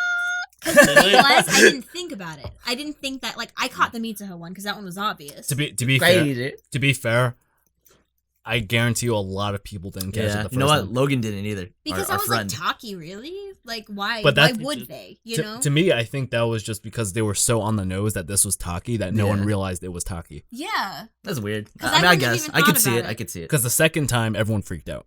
Yeah. The second time. The second time we went to go watch it, Oh. Everyone noticed. Oh. everyone started talking in the theater.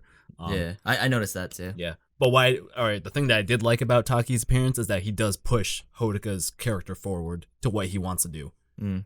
Mhm. Where he talks to him, where he's like, "Oh, it's Hina's birthday." He's Oh, just what like, are you gonna get? "Yeah, what are you gonna get her?" Mm-hmm.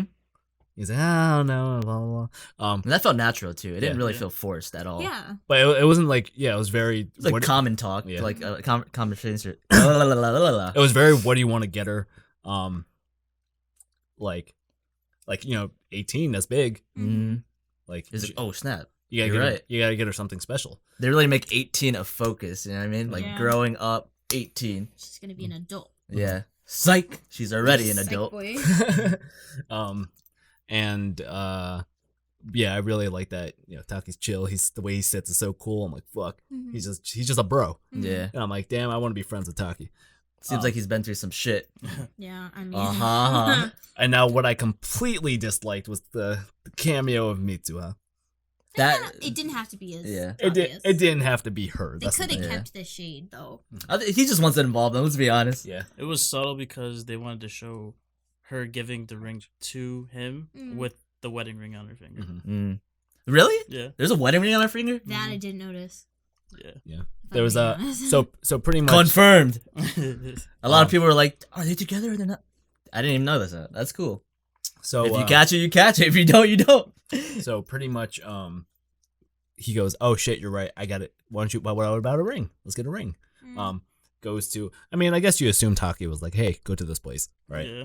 yeah. 100% was Go like see my Damn, wife. that's the free promo, dude. Taki, you bastard. use code Taki Tachibana for Seriously. 50% off. You bastard. But you assume that's what happened. And they try to play coy. They put a sign blocking like a third of the screen. The moment that happened, I was You like, can "Ah, see it's the her." I was like, "I knew smallest it's her." little corner of her bow. Yeah. Yeah. And then they show another shot that's behind her, and it's the ribbon tied in the back of the thing. And finally they show the reveal. It's the front of her. What I didn't like though, God, it was just like the way they did it was like it just screamed, "Hey, I'm Mitsuha. I'm The Mitsuha." name tag. Mitsuha. Yeah, then Sunshine on her, Mitsuha. like neon like Vegas Yeah. sign like But yeah, it's like it just showed her name tag says Miyamizu, and I'm like, Makoto Shinkai, you don't have to do it, man. You don't have to do You it. could have even just gotten rid of the name tag. Yeah. You know what I mean? Like that was a little like too. You don't have to do it, man. You don't have to do it. We get it.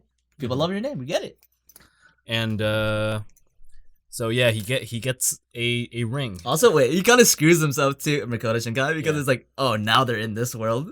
Yeah. They're part of this now. Now this is all connected. But I mean, so in the future, it's what he wanted. Yeah, right. In the next movies, you know what I mean? It could be connected. We gotta find out. Now the third movie he makes, everyone has to be like all the cameos. If you committed, man, keep it continuity.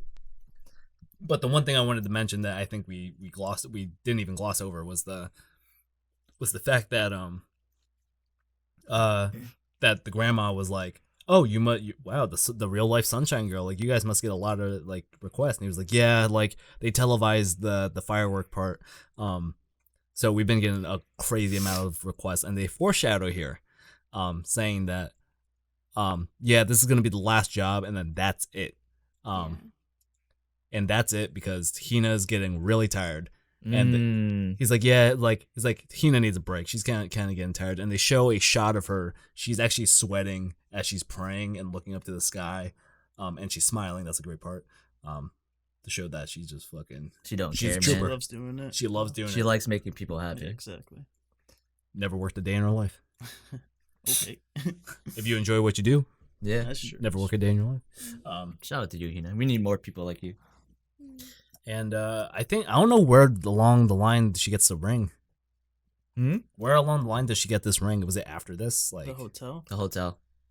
Yeah, when Way they're in the laying future. bed. Oh, when, Yeah. oh, but it was after the fireworks. He was about to reveal. Oh yeah, he planned. All right, on this, I'm gonna do it then. Mhm. We're getting there. Yeah. So after, it was like after the fireworks, I believe, right? That's where he was about to say, and that's where she floats up. Yes. On the street. Yeah, and they're Wait. walking, and he goes Hina, and then she goes Hodoka, and he's like, oh, what? Go ahead. Oh, one second. Like before that happens, there's another scene where he's walking down the same street earlier, Yeah. and it could be interpreted that in the background there's a bunch of beams of light, and they do mention that there's a Sunshine Girl in every country in every city or something like that. Yeah, every town's supposed to have one. Yeah, in Yeah. the shrine. Something That's the part like I that. didn't like And in the movie. in the background there's a bunch of beams of light, and it kind of just like it's like world building in a way where it's like, oh, like this is real. Like there are a bunch of Sunshine Girls in all these places, and that could be going through their own thing. It could be interpreted that way. Maybe just sun. Who knows? Now, speaking of the shrine, though, in Japanese, they did it like way more justice. It's I bet. it's explained so much better I bet. and in more like detail. I feel like than it was in Good like because they English. didn't say anything in the Yeah. English one. It like They they said there's a really- maiden girl. That's it. Yeah, no, they really explain can't it. even Like remember. I think that's such a nice part, and like that I give like the Japanese version. See, Yeah. sub Did people. they say why there was a maiden girl? You cool with us? Subs are cool. Why? I don't know if they say why. I think it's just Why for what? he asked do they explain why there is one? Why there is one? What? Like Like a why maiden. she was Why she was- chosen. Oh, why she was chosen? Yeah, and why Oh, is the that shrine made so much of a. Yeah. Oh, why she was chosen? I don't know. I don't know why she was But at the chosen. beginning, I don't think we mentioned this at the We didn't, beginning. we She after with the mother scene, it's like I just want to see my mother. Blah blah blah. I really want to see my mother again, and or like walk with her in the sun in one the day. sunlight, yeah. Yeah. So she goes to the shrine and she runs through it and she prays, and then voila, Sunshine Girl. she is a Sunshine She Girl. passes the shrine gate and Yeah. becomes the Sunshine Girl. Yeah, she does mention that she said she begs. That takes a great part into what happens a little bit later in the movie. And once she crosses the shrine, she just kind of like, what happened? Yeah. And she just happened to have these powers. I do agree. That is one thing that I don't know if there's a resource thing or like a time management thing, but I really wish they would explain the background of the Sunshine Girl and like Just the a little shit with the better. gods and stuff. Yeah. He kind of just chalks it up to there's another world in the sky. That's why everything is the way that it is. These little fishies going around, the freaking dragon, another world in the sky, blah blah blah. You just chalk it up to that. I'm like, I guess, but you could have did it better. I don't know if there's a reason for that or It you was just just like the floating puddles in the city. Yeah. Just Yeah. randomly. Just didn't make sense. A lot but of it didn't. There was a lot that I thought it was gonna foreshadow something, but Yeah. yeah. I think they should have cut the little jellies. They should probably take that That out. doesn't make any sense. We get it. Unless There's a world in the sky, whatever. Yeah. Yeah, unless you, I don't know, because they even had like a whole like scene that I thought was gonna be bigger too, with like when the kids on the windowsill looking at the fish, and Yeah. You like, could have "Mom, just a left fish," them and in he's the like, sky "Oh, Yeah. and not had brought them down to Earth. yeah, like you could have completely cut that part. I out. think the only reason why they did that is because when he goes up into the sky and he sees all the fishies and stuff, you're like, oh, it really is another world. Mhm. That's the only thing I can see. But they do make a big deal of it, where you think it's something special, and maybe he's just trying to please the millennials with like not to me going through Instagram. I know, even like the research, like, oh, look at these Yeah. fish. Like, okay, but Yeah. like, But You just want to put Instagram in it. I think at the beginning they really show like.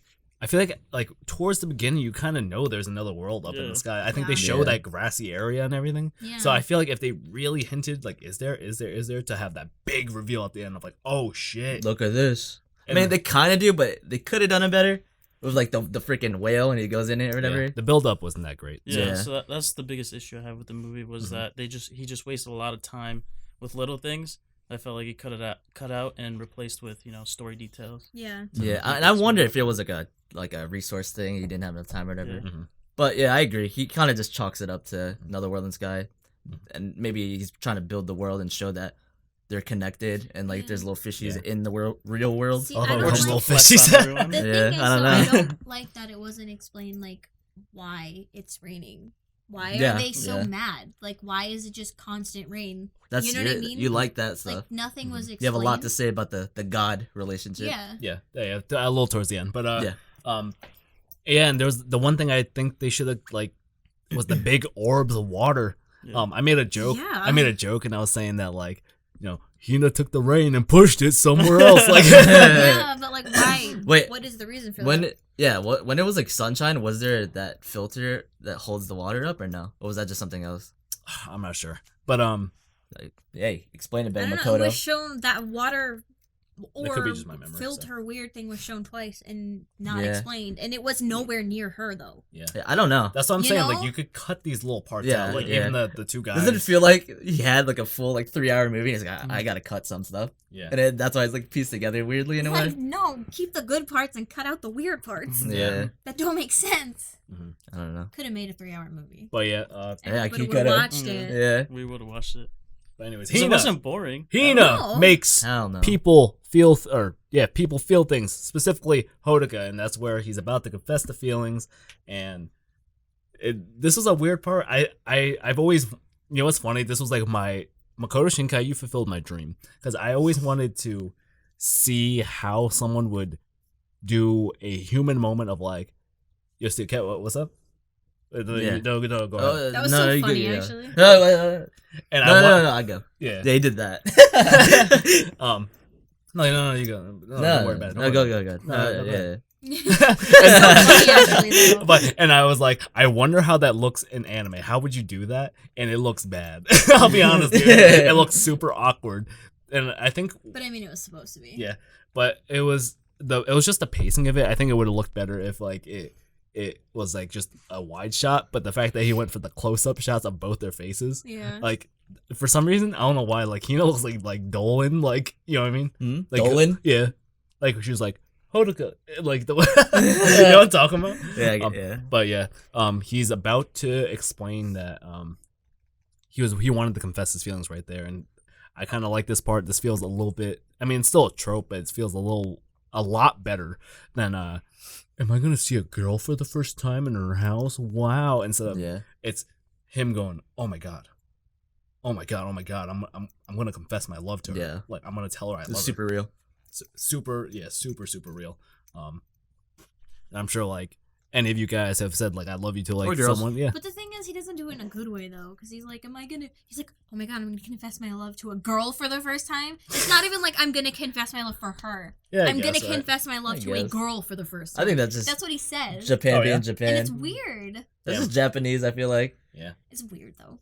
I get it. Like if he Yeah, said I it could actually have been forgot more about that. real though. Mhm. If he said like, "Oh my god, I'm gonna Yeah. tell Hina that I love her for the first time." Yeah. No, he was like, "I'm gonna confess my love to a girl for the first time." God damn. Japan, stop. Japan tings. And pretty much what happens is, he goes and is about to say something, and she's about to say something. Hey, Hodoka, and all of a sudden, this weird zoom up camera looks like a spirit, maybe I POV, feel like this part didn't really make sense Yeah. either. and Hina is blown away, and Hoda goes, Hina-san. And That it was looks scary in Japanese. yeah, it was. She looks like she disappeared, and then he looks up because Hina calls Hodoka's name, and she's floating down, and she looks like an aquarium. Just her. She does look like an aquarium. Her herself looks like in an aquarium, They're and connected to the sky. yeah, and she's freaking out. And pretty much, I forgot what did they say when they like leave? Like they have that last little talk while she's like kind of like pulling her sleeve down so that he doesn't see, but even though he saw. I don't know. I think she's just kind of telling him she's okay. Okay. I feel like I don't think it was anything like serious, but it was mostly just being like, yeah, I'm okay. Like, Yeah, maybe she loves the job. I mean, Mm-hmm. yeah. did you want to talk about your interpretation of what that scene was with the gods and stuff?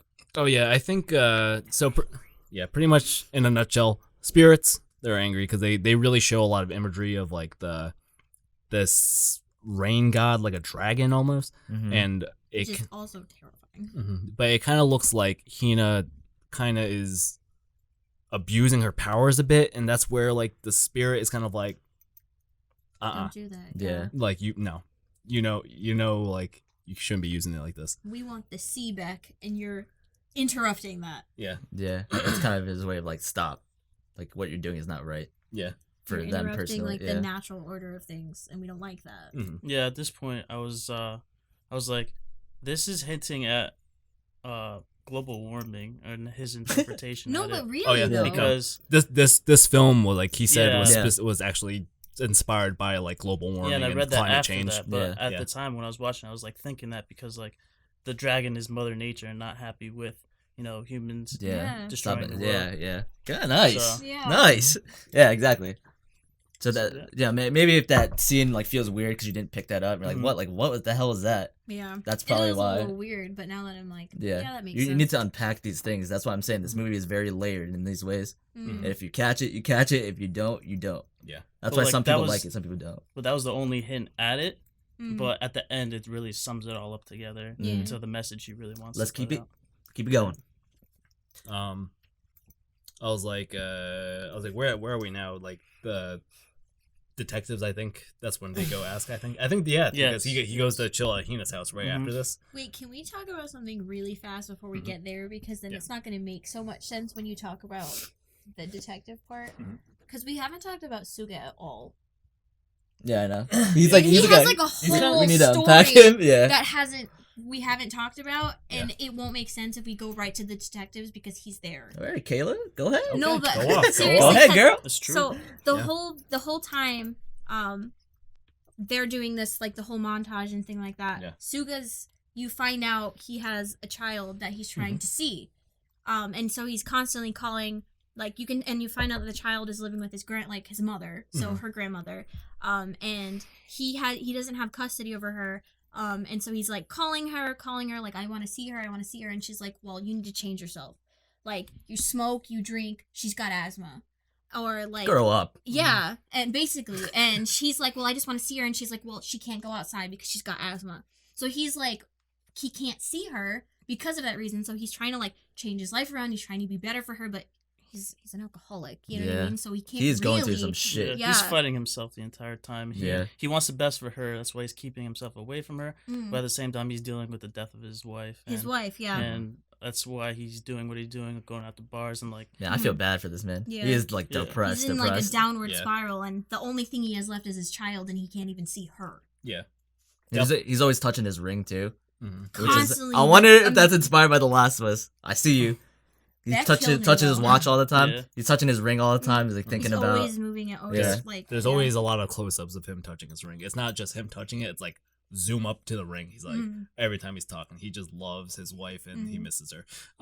Definitely one of the Shit, I would deepest too. characters. Yeah, definitely one of the deepest characters in For sure. in the movie, Mm-hmm. which is again a little bit what we were saying earlier with like environmental storytelling. They don't tell you explicitly Yeah, that they like, never like hint at like, or they never explicitly. They never say any of these things like out loud.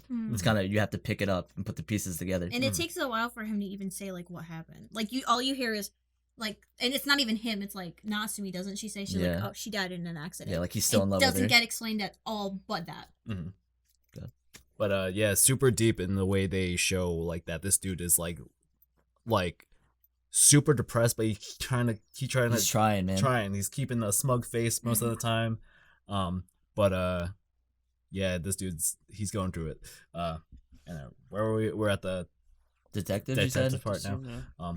By the way, I want to mention the part because I think this before that. He does do a request. The request, I was gonna say that because that happens before. He does the request for the sunshine girl. But it doesn't say it though. Yeah. It says somebody requested to have sunshine so that they can play at the park with their daughter. Yeah. And it doesn't say it's him until you see that it's him. Until it's a hard cut and it shows a little cute ass girl with a cute voice in both languages.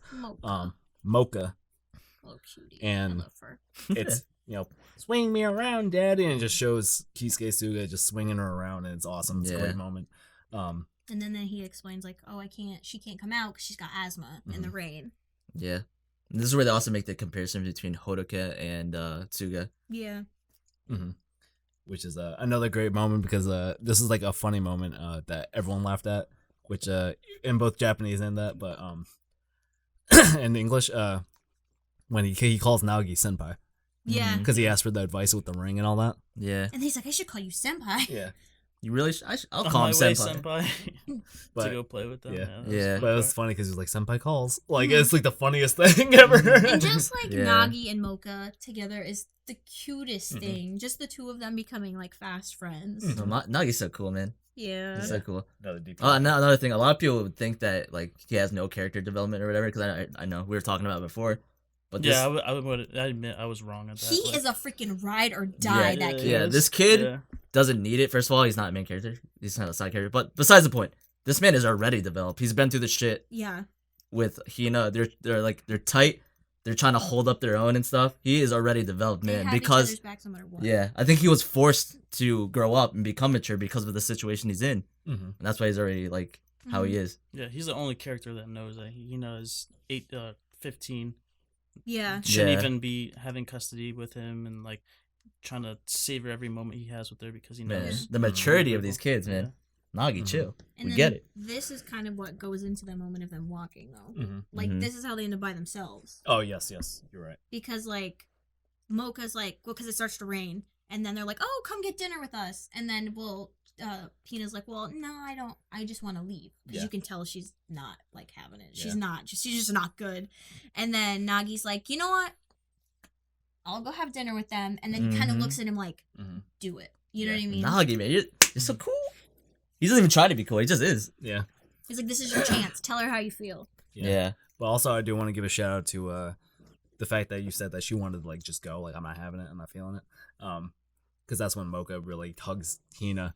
Yeah, and she's like, you're so great. Like, she breaks off the grip of her father. She runs to Hina. Thank you for bringing the sunshine, I think is what she says. Yeah, something like that. And she calls her sacrifice. It was Mocha.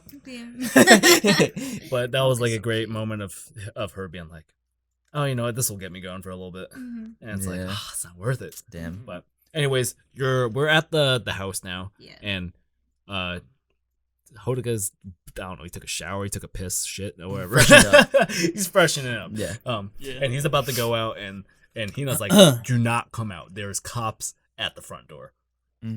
Opens up the front door, and pretty much, have you seen this kid? And it's literally douchebag cop from before. It's literally a shot, or no, it's not a shot. It's a picture of like his old school, and she's like, and this came off weird in the Japanese, or no, in the English dub. My bad.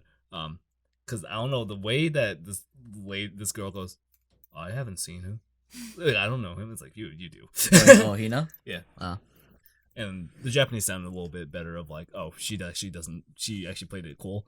In the English dub, it sounded like, oh, I don't know. She lost composure, man. Yeah. Which is cool. And pretty much he was like, oh, you don't know him, okay, blah blah. They kind of take her word for it, pretty much. But they're like, yeah, right. Yeah.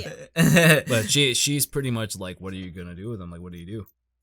I'm surprised they even explained to her the situation. Yeah. Because usually cops are like, it's none of your business. You know what I mean? That's another issue I had.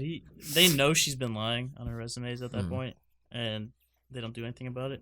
I know she's a liar. Why would you tell her Japan things? I mean, I know here in the U.S. you'd be like, Yeah. Maybe it's a Japan thing. I don't know, man. Maybe it's a Tokyo thing. Who knows? Yeah. But anyways, the cop that's there's like a little female cop there, and it's like, by the way, you live here by yourself, don't you? And so she's like, yeah, can't have that. And that's a problem. Like, you guys are underage. Yeah. You need a guardian. Yeah. With you. Because she's Because not 18 yet. Yeah.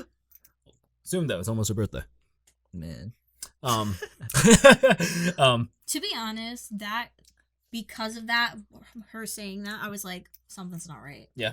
Yeah. I knew You're it. like, what? Because I'm like, 18. if she was almost 18, Yeah. it wouldn't have been a problem. Yeah, it kind of just hints at it that she's not 18.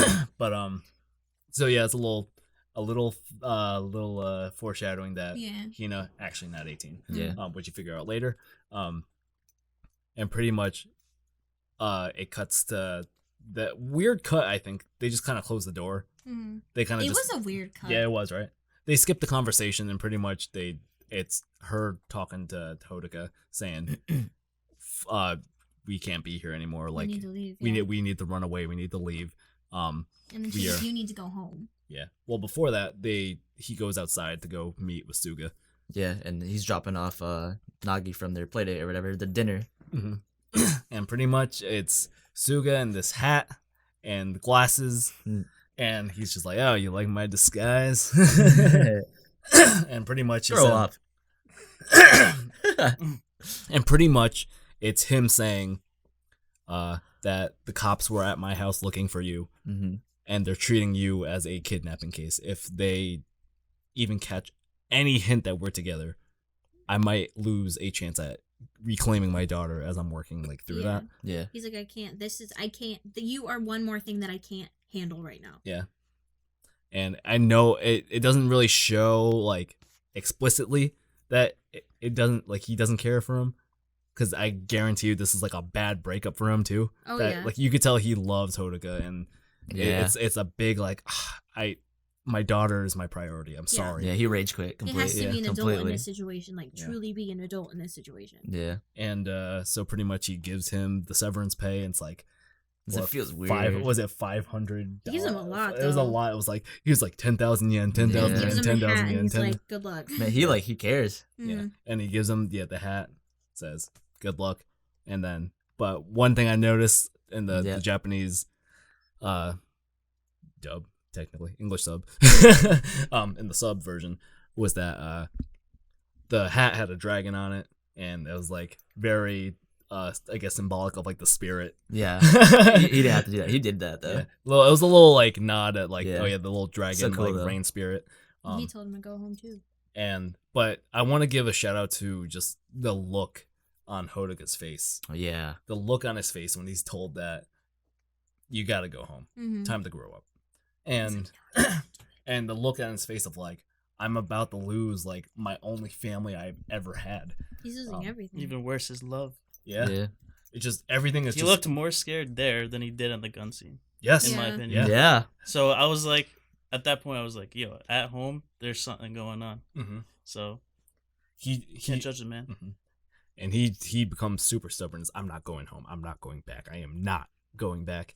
And he goes through the door, and that's when Hina's like, you need to go home. We have to leave. Mm-hmm. And he was like, yeah, Hodaka, maybe you should go home. Yeah.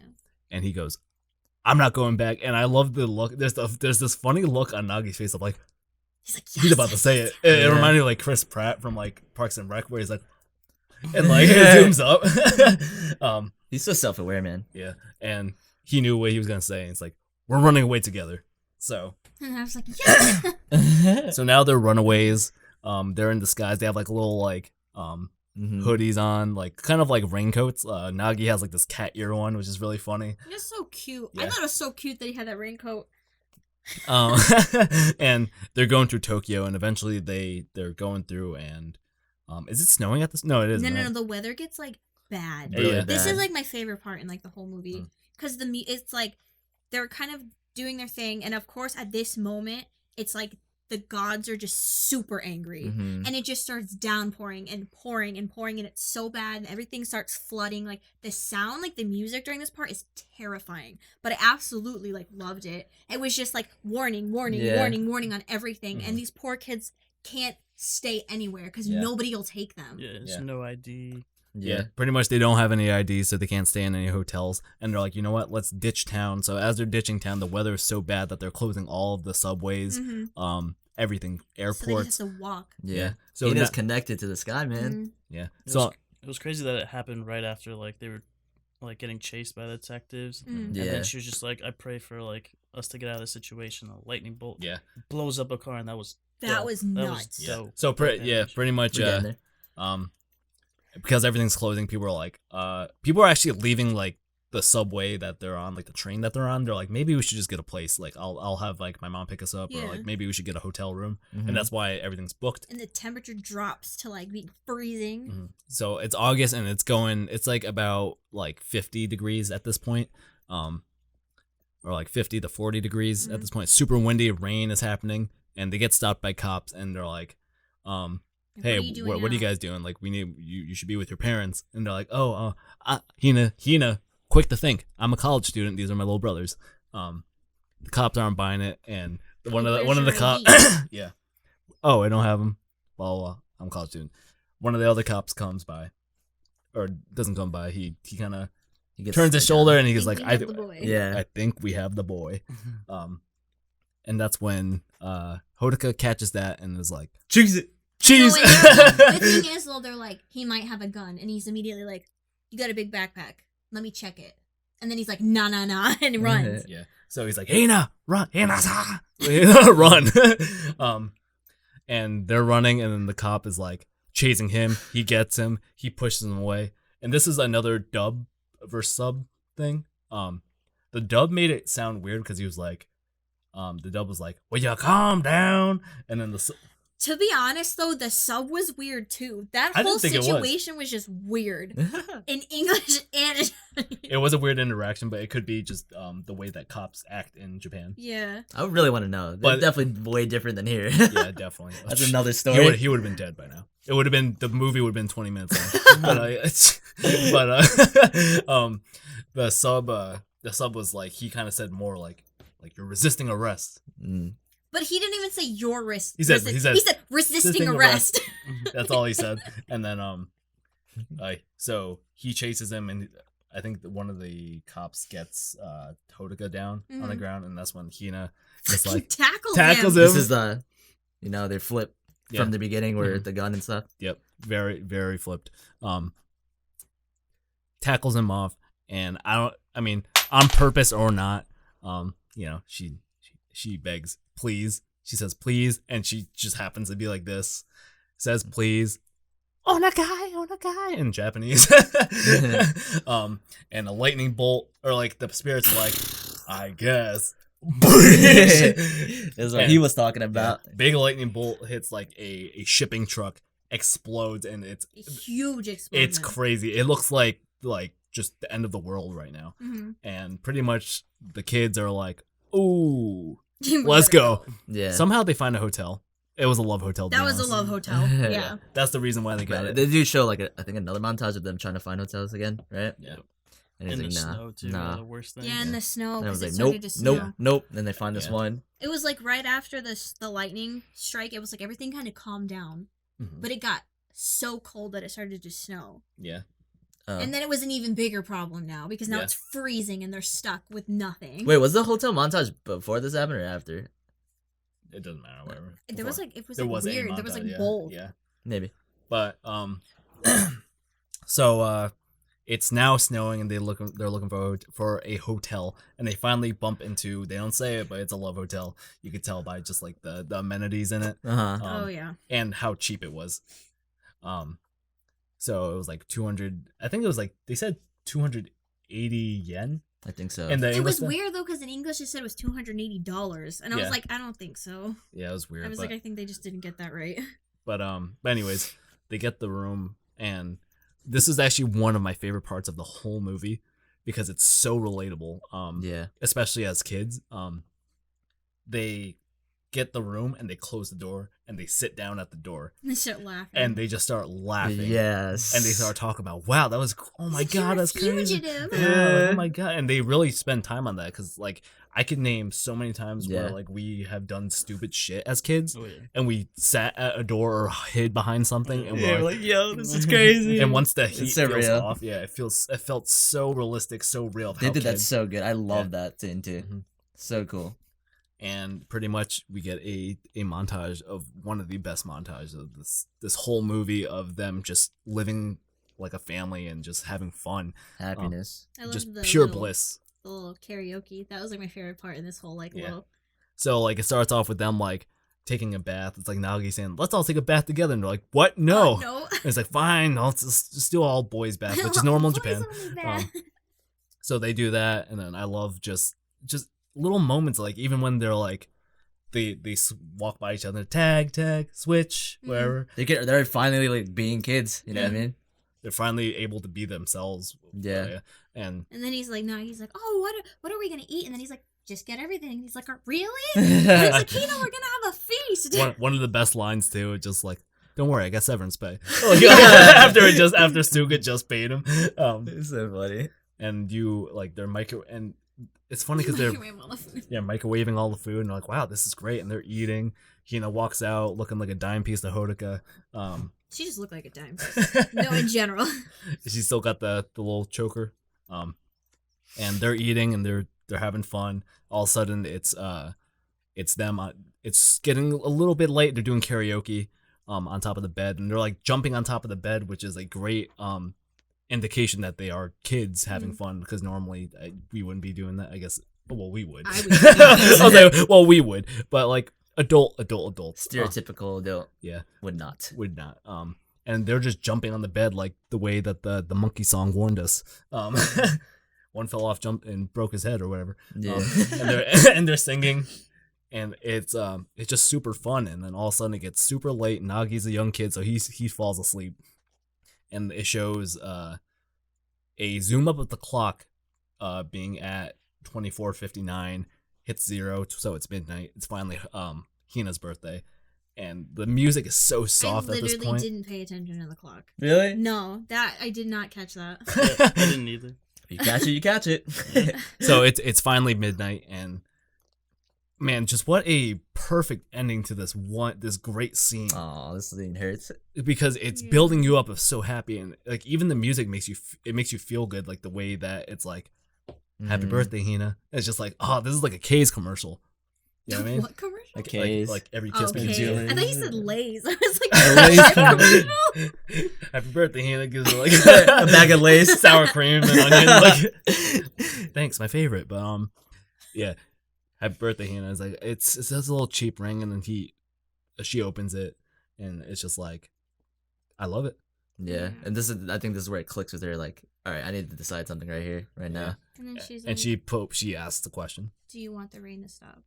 do you want the rain to stop? Oh, And he dug his own grave. He doesn't even know it. yeah, He's like, well, yeah. he's like, yeah, course. yeah, well, yeah. And then as he says yes, lights flicker on and off like Nosferatu, Yeah, freaking flicking the switch, and they do the dramatic I have no eyes in anime.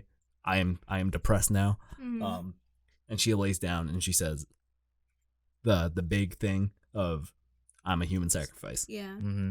I could make the rain like go away, but I have to die. She's like, I give up my body Yeah. and it'll fade. Yeah. It'll go away. And he's just like, oh, that stupid thing, that's not real. Yeah. I feel like she has already decided that she wanted to do it, but that was like the final cherry on top. I was like, okay, I'm gonna do it. Mm-hmm. And then he's like, no, that's not.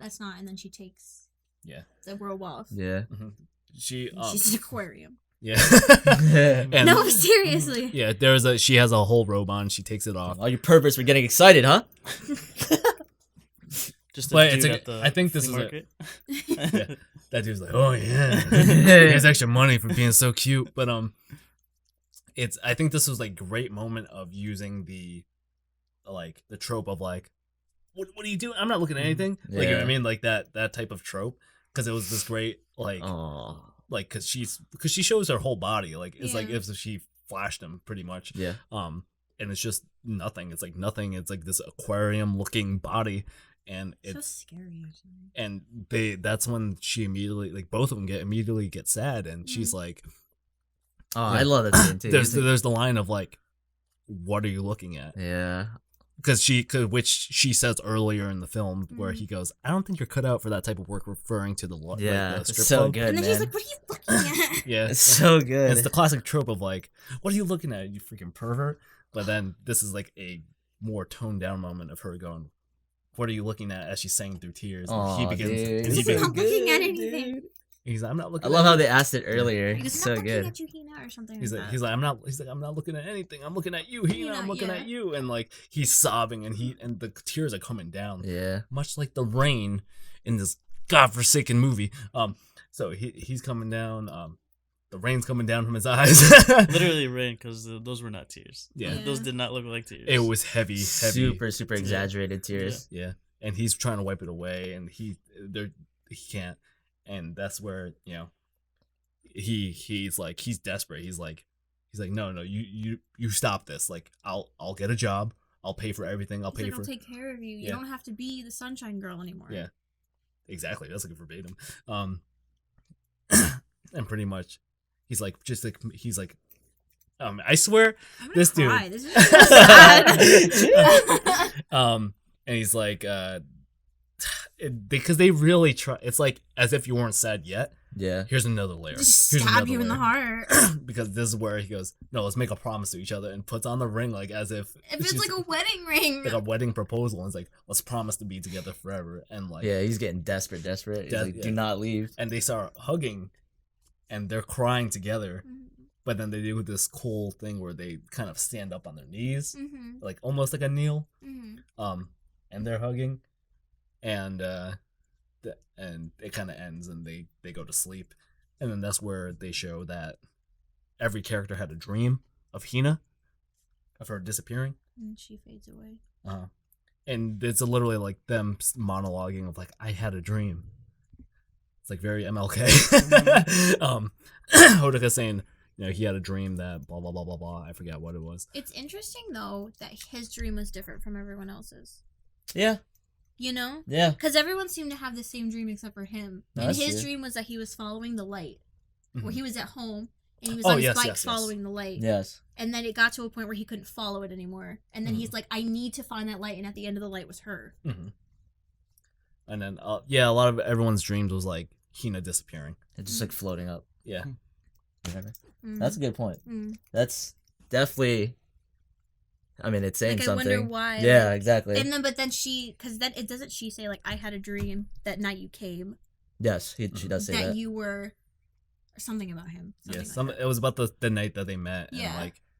And how he looked like a kitten and all that. that. Mhm. Yeah, Which is they love again, the cats in this yeah. movie. Mhm. It's like everywhere. Yeah, even Natsumi going like, "What's wrong, meow?" Like, Yeah. It's on the cat too. Yeah. so- And pretty much, I think during this is where or even before this, it's the thing where like Natsumi goes into the room. She's like, "Oh my god, the world's gone crazy. It's freaking snowing in August." Yeah. Yeah. You see a very depressed Suga. He's just passed out. He is passed out, drunk. Yeah. Which he pours himself another drink once he wakes up. This man's going And through he's it. smoking. He's Yeah. chain smoking. He's looking I know, like that. seriously. He's looking like that, like Wiz Khalifa, like, and he's puff, puff, puff, puff, and he's drinking. He's upset. He's like, oh, whatever. The world's fucking crazy. Mm. And pretty much she brings up Hina disappearing, or something like that. Something about like the fact that what would happen if she disappeared. Yeah. And then And he they was talk like, about it, but- the human sacrificing, and he's Yeah. like, well, if it's one person to stop this rain, he's like, I'd be okay with that. And he's like, and everyone would be okay with that. Yeah. Mm. Such a great line that kind of encompasses this final act of the movie of just like, I wouldn't care Yeah, if we could nobody would care. if we could sacrifice one person to save the entire thing of Tokyo, I wouldn't care. No one would care. Psych. But really, though, some people would care. Yeah. And especially thinking about Hina, you could tell that he cares about her. He does. Natsumi cares about her. They all do. They fucking They, care. they all care. First F-bomb from me. They care. And anyways, Or second. You should have cut that out, but continue.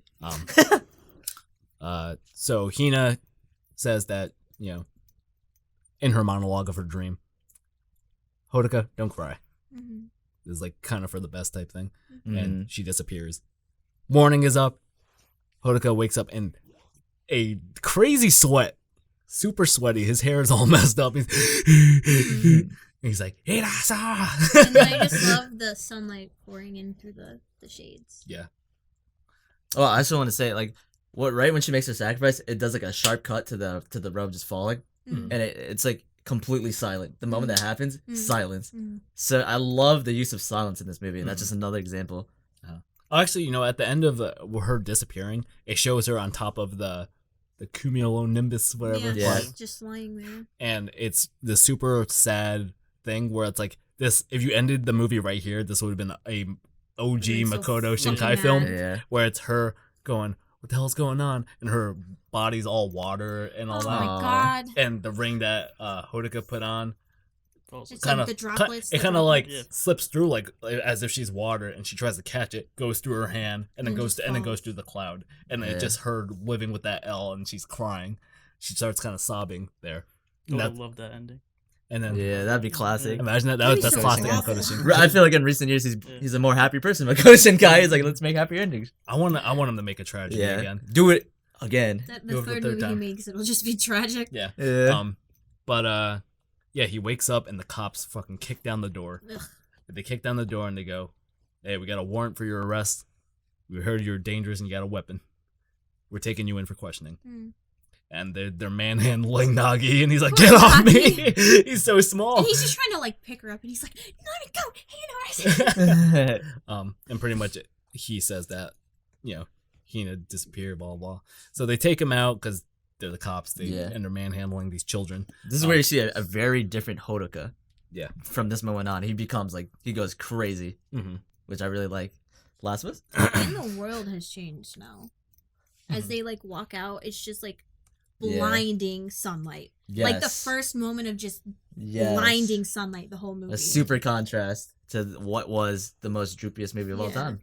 Mhm. 90% of the time was Yeah. raining. So And it from sounds like summer. Like it sounds Good. like it. yeah, from last night being it snowing to the stark contrast of now it's sunny, and literally the way they make it is blinding. Yeah. People are literally like, "Oh, like what?" And up from the sky, bloop. By the way, all flooded from last night. Yeah. You see a bloop in the in the water. Hodoka goes, "What the hell?" Picks it up. It's his ring, Mm-hmm. and that's where he starts freaking out. Of like, she sacrificed it herself. Hina-san! And he starts freaking out, and they put him into the car. They're like, "Are you fucking done yet?" I know. Like get into the car. And that's where he's like, "So you knew Hina? She was 15-year-old Hina." And then that's where he's like, "Wait, what? He was 15. She Yeah. was 15? She said she was 18." And that's where he starts crying Yeah. even more because he should have been taking care of her. That's Mhm. kind of like his guilt of like, wow, she was really like Yeah. taking care of everyone else. She was cooking and being so mature when he should have She been. was just a child. Yeah. That's um, good. Good stuff. Which is a weird thing because in this is another dubs or subs debate. I thought the dub made this part sound weird because like Yeah. They kind of made it like a joke. yeah, they kind of joked around it, which kind of made it weird because like even because the guy was just like, "Should I call a psychiatrist?" Like, and it kind of came off really bad and weird. Mm. I didn't think it came off bad. I think it just came off different. Yeah. For better or worse. Obviously, that's just personal preference. Yeah. He just joked. But yes. But in the sub, it was like maybe we should get a medical expert on deck, like very professional, very. To be different. honest, Yeah. the sub did like the cops so much more justice Mhm. than I the bet. English They're probably did. super serious. And this Yeah. one, they're kind of like, They're you clowns laugh And on they're at them, such yeah. like assholes They're in like- like the English. They're not as bad, I feel like, in the Japanese. Yeah, the cops are very like Three Stooges, like Yeah. They're so memeable in this movie. yeah. Mm. they're very memeable. Mm. Goddamn punk. Yeah. For better or for worse. Mm. So they bring him to the questioning room and they're like, "You're gonna answer our questions." And what's really funny, I thought this part was funny. I'm sure a lot of people did. It was like Hodoka just being like, "I have a request." Yeah. And he's just like, "You gotta let me go. I'll find Hina." It's like, What? You just asked the cops to let you. No. I get in this goddamn room. He's going crazy, man. What bugged me out in this part though was nobody was like even holding him. Yeah. Japan things? Could But be like, Japan things. why though? He was in. Nobody was standing right here. It was so easy for him to run. Yeah. I think it's a Japan thing. In US, yeah, they lock you And down. he ran straight out of the police station, and nobody stopped him. Mm-hmm. Nobody even really tried. Stop that kid. Yeah. So yeah, he pretty much Hodoka will not take no for an answer. They're talking as he's about to walk in, and he makes a run for it. He jumps down the stairs. Okay, duh. Turns the corner. He's running. They say, "Stop that kid!" And he's running.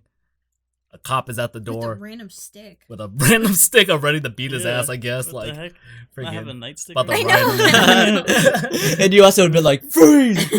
Tastes. I know, seriously.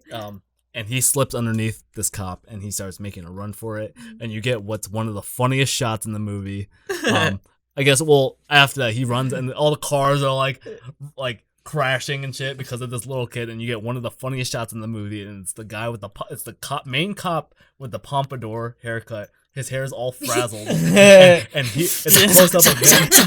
It's like super serious. Yeah. But great animation, by the way. Yeah. The running looks so realistic. And as he's running, he turns a corner. Natsumi's on her moped, and she's like, "Hodoka, hop on." So he hops on, and they ride away. They're not fugitives, we're outlaws. Natsumi says, "Yeehaw!" Yeah, she's really playful. He's like, This is I what was made for this. for. Yeah. Yeah, I want to be as. Be a high speed like cop or whatever. Yeah. She They're she not is gonna immature, hire man. you now. Yeah. And you get the cop calling him a goddamn brat or whatever, goddamn punk. Yeah. In Japanese, the classic bastard. And that's when the cops also go to Suga's house. Which is flooded. Which is another funny shot where I don't know. That was the stupidest thing I've ever seen. I don't know why he did that.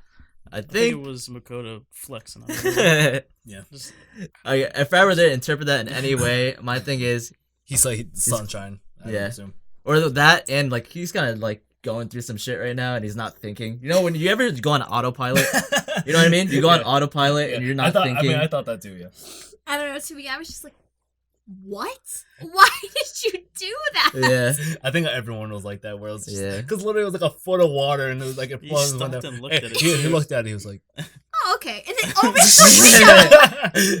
I wanna believe it's because like sunshine has not been shown in a long time that That's he it. was like, what the hell? I don't know. I've done some dumb things too. Where I'm like really thinking about something heavy, and I'm just like not thinking, and I'm like doing stupid things, and I'm like, why did I just do that? Yeah.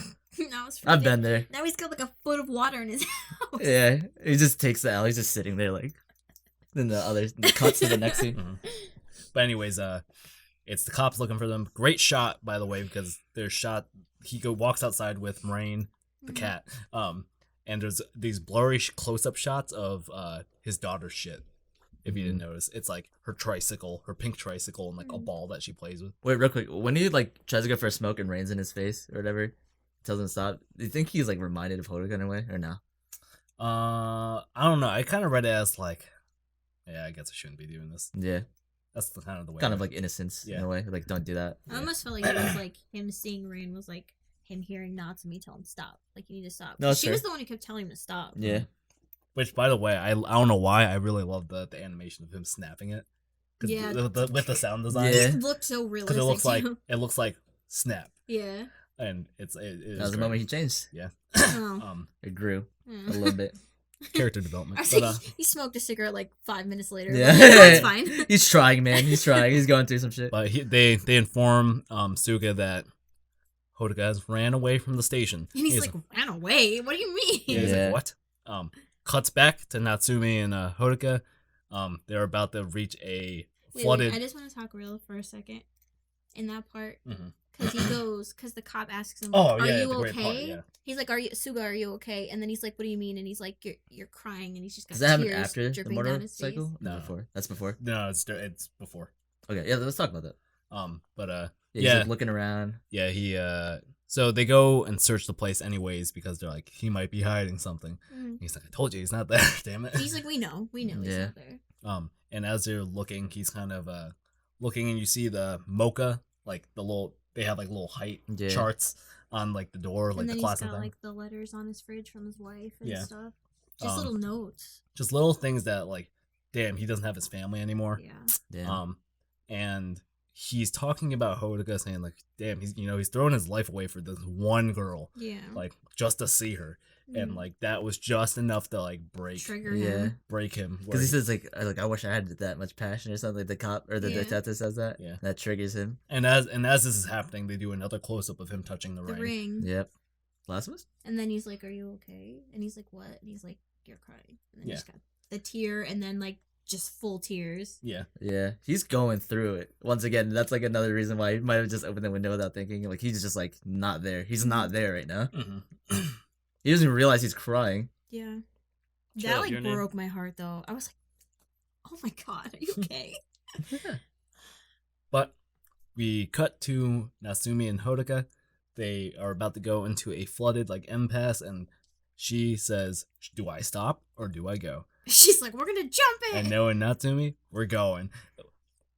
Full throttle goes.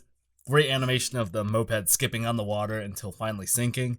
And luckily, right next to them is a big shipping van again. Amazon Prime. Like, sinking. As they're like slowly sinking, he jumps onto the van and climbs this barbed wire fence, cuts his face. And you see the blood. You know what's funny? Watching the sub version, like did you hear someone like they literally gasped? Yeah. Like they saw the blood come and they go like I was like, it's not that serious. Like don't worry, he's fine. He's fine. I mean, cut a when lot he more. cut himself, I was like, "Oh no!" Like, They were immersed then. Yeah, yeah, They were into it. I just love when she's like, "Hodoka!" yeah. And he jumps over and he starts running, and you get a great line from Natsumi saying, "Hodoka, never give up." Yeah. In Japanese, she said, "Don't stop running." Damn. So another symbolism of the Kind running. of the same thing though. And you get a Forrest Gump type. Yeah, was that inspired by I Forrest hate this Gump? just this whole montage. Of Really? running. I kind of hated Really? it. Really? Yeah. I liked it a lot. It means a lot. I liked it a lot because like they really depicted how far he had to run, and that the sun was not there for a minute. So who the hell runs in the rain so much that he has that energy to run after so long of not running, and he's just running for a minute. I think I didn't like the It's people just supposed to be reacting symbolic. to it. I think if it was just him running without all the people being like, "Oh, look at this stupid kid on the tracks," I feel like it would have been like, it would have been more meaningful. But just all these stupid people reacting was kind of like, That's probably the Okay, Forrest Gump I get it. inspiration. I mean, the way I saw it was that it's him having a specific goal in mind, aka wanting and to does get not Hina. care. Does not care, but it's the people. It's the fact that these people don't understand. They don't understand. Yeah. Like, and that's why they're like, "What the hell is this fucking kid doing? What's he doing? What's he doing?" And it's like, Yeah. "Get off the tracks! It's dangerous." This like once again, this guy is going crazy. He will do anything. for the waifu. Yeah. Could have also paralleled that people are so detached from what's going on around them. Yeah. That's good The- too. Mm. That's very true. Mhm. Very You know, true. the train tracks were literally like destroyed from the storm, so no trains were coming. So He was fine. Yeah, he was good, but yeah, he's running, and you get this pretty cool montage. It reminds me a lot of the girl who leapt through time, Mm-hmm. where it's her running at the end, and you get the different like voices and everything of like different moments. But it was great seeing the images and the voices of Hina, and just the different thoughts of like her caring for him in various ways. Yeah, that's just him like breaking down like he was digging his grave type of thing. And, Yeah. like she was hinting at all these things Yeah. that he didn't pick up. And I love that. I love just him feeling the guilt of just like oh my god, Hina, Yeah. I did this to you. Like Yeah. you took all of the punishment for this, and like I forced you to do this, and this was my idea. And Yeah, that's why I think it would be really cool if they made this movie again, but told from Hina's perspective. Yeah. And if she was going through something during this, but they decided to go in Hodoka for the reasons. or That at would be least- really really cool though. Well, Let's see if she was like dealing with something, like she knew that it was destroying her body, but she didn't care because she wanted to And make she people hid happy, it. and she definitely hit it. Because So, she knew what was happening. it would be cool to see that movie, Makoto.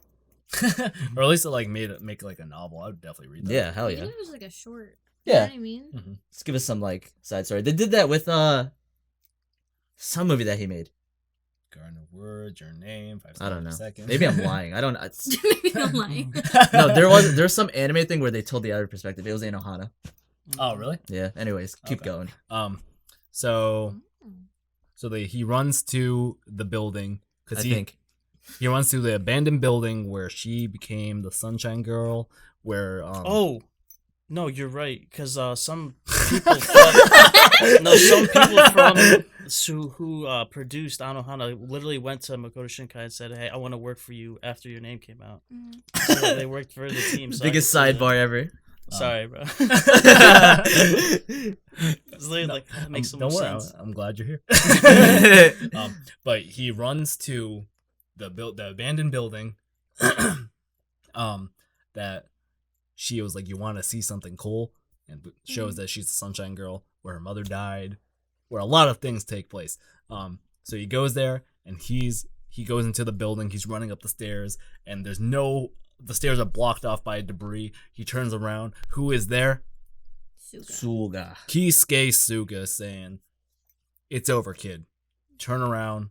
It's like, we can go together. He's like, I will literally walk with you to the station. Mm-hmm. And he is not gonna have it. He goes, "No, I need to go see Hina. Stop it." He's going crazy. And he's going nuts. And That's why this movie reminds me of The Last of Us very much, of like how Joe goes very crazy Mhm. to get his goal. Yeah. Mhm. So he runs through the room, and Kisuke is like, "Dude, what the hell? Man grips." Stop being a little kid. Like, grow up. Yeah. So he's like, "Stop. What are you doing?" And that's where he slaps him. And that's like, Yeah. man, the classic. But kid, what are you doing? Yeah, I love how he's not stubborn. He kind of like wants to be on his side. Yeah. So I like how he slaps him, and it's not like, "No, you're coming with me right now." Because he's kind of feeling the same things. Like, Yeah. he's like, He's just yeah. like, come on. he's like Please. he kind of is struggling with that. Like, this is the adult thing to do. Let's do it. Yeah. I guess. Grow It's up. like the cops will Yeah. understand. All you have to do is explain. You didn't do anything. But He doesn't know Hakoda's backstory either. So like, who knows? and that's where he's like, "Get off me! What are you doing?" And he bites him. he bites Kisuke's arm, and he kicks him in the gut all the way across the room, and he slides just like that gun. Ironically, same room as the gun. Right You like what I next did to there?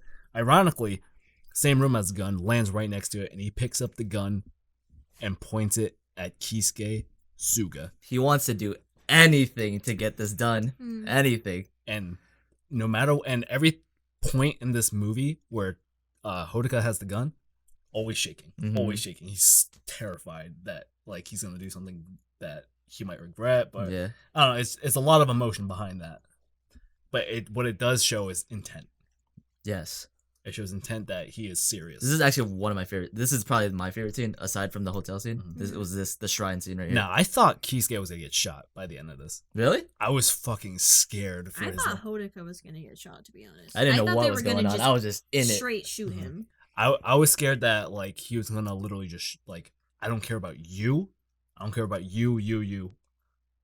I care about Hina. That's it." And I was scared he was gonna, if you're in my way, I'm shooting you. I thought this was gonna be like a tragic ending, where Yeah. he didn't do that and he would get arrested or all this shit would happen.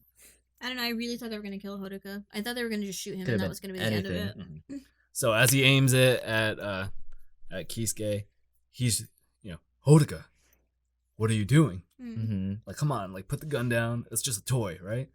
And that's where he aims it at the sky, Shoot straight up. shoots it. It shows it's a real gun. Silence And again. silence after the gunshot. Just really stress that intent that he has, that seriousness that I'm going for Hina. It's like, This I is will it. shoot you. At this point, I thought this was predictable, like this whole scene, and Mhm. then what happens after this. Hmm. So after the gunshot, cops come in. I hate this scene. I hate this part. Really? Yeah, I Yeah. hate it too. I hate it I so love this much. scene. I hate it so much. Interesting. pisses me Interesting. I want to hear it. Yeah, I Um, want to hear it too. But anyways, the cops come in. "Stand down. Put your weapons down." And he's shaking, Mm-hmm. and what I love, one of my favorite shots of this is the behind the camera Resident Evil 4 view. It just Mm. Mm. and he's pointing at various people like, "I mean this." And Kisuke's still on his side. what are you doing? He's a kid. Stop. Put your guns down. Yeah. He's trying to like block him. I believe they said this in the sub and not the dub. In the sub, the dickhead cop, he really mentions that. Don't make me shoot you. Yeah. In the English dub, I don't think they say that. I can't remember. But yeah, he says, put your weapon down. I do not want to shoot you. Like he threatens him, and I was like, oh shit. And pretty much, I don't know where does along the line does this escalate to? It's pretty much it's Suga's moment. That's why I like the scene a lot because this is Suga. This is him. Like this is his moment. He attacks one of the cops. I'm pretty sure. He does. Do they apprehend Hodaka? Yeah, I think so. He's like, take your hands off Hodaka. Yeah.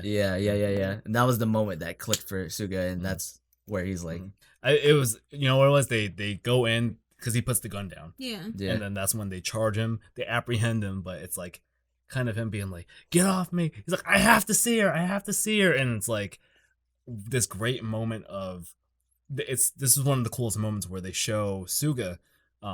It's this reaction in his eyes, but it shows it says 1,000 words. So much. It says so much of like what his character is. It's just like this kind of little reaction. Yeah. And it's just the eye part. And it tells so much of his character of like that's why I love it so much. Yeah, of like what he's been going through with his wife and why he loves it, like why he loves her and like how desperate he would be to be in this position. If he had a chance to see his wife, yeah, exactly. He would have shot. He personally probably would have shot. It would have ended bad for him. Yeah. And that's the moment where he goes, I get it. I get it. I get it. And that's where he says, get your hands off Hodaka, and he hit sticks him. Yeah. he tackles him. That's why this scene got me so much. I don't know why. The second time it hit me harder. Like I actually I felt like I wanted to cry because I understood him more, and I was like, damn. I love the part where he literally just like awoken throughout the whole movie. He literally just like went from his eyes opened up. He realized what was going on, and he's just like, I need to save him. Yeah. And I need to let him do what he wants because that's what I wanted to do. Yes, yeah. And I'll get to the part with the stairs, and then I want to backtrack and tell me what you guys didn't like about it. So he's running, and then another one of the dickhead cops that made Suga cry, and fucking like grabbed him by his head. Yeah, that like pissed me off so much. I was like, bro, you don't grab something. Not the head. So he tackles. No, he doesn't tackle him. He aims the gun at Hodaka, and he's like, hey, stop this! Stop being this fucking dumb kid. And then Nagi out of nowhere. Oh, I was about to say that. Quick little thing, Nagi. 200 IQ. This was my favorite fucking part. This was one of my favorite parts of the movie. Super mature, 200 IQ. Only he can do it. He's cool. He makes a plan to be the quote unquote ladies' man, and they make a plan with his friends to make him escape. Where he's at. He's at child services. Child services. He dresses up like a girl, and he's on his way. Yeah. So yeah, pretty much. Great funny part where like he calls like his like two girlfriends that he had like on the bus. Yeah. One's his ex, one's his actual girlfriend, I guess. And why I love is like this great reaction of like, or like the great dialogue of like it's the perspective of the cop in the corner of the room. Yeah, she's like, she's watching. Oh my god, Nagi! Like when I heard you were like, my heart like almost skipped a beat. He's like, oh my god, mine's skipping too, and like them leaning closer. And then she's like, wow, she is, and then she's like, oh. Yeah, but it was I don't know if it was different in the English dub, but it was like. Or the versus the sub, but they were like, Nagi, come feel my chest. Like, yeah. Which is like kind of awful, by the way, from the direction standpoint. But it was a great, funny moment from the reaction of the cop going, oh, what is going on? Yeah. And then finally, one of the girl, he gives the signal for the girl to go to the bathroom. And I just love when the little girl, though, when they leave, she takes the wig off and she's like, getting help from your ex-girlfriend. Yeah. So she has a long-haired wig on, and they pretty much swap clothes. And she takes it off. She looks just like him. Just like him. And that's how he kind of walks out as one of the girls.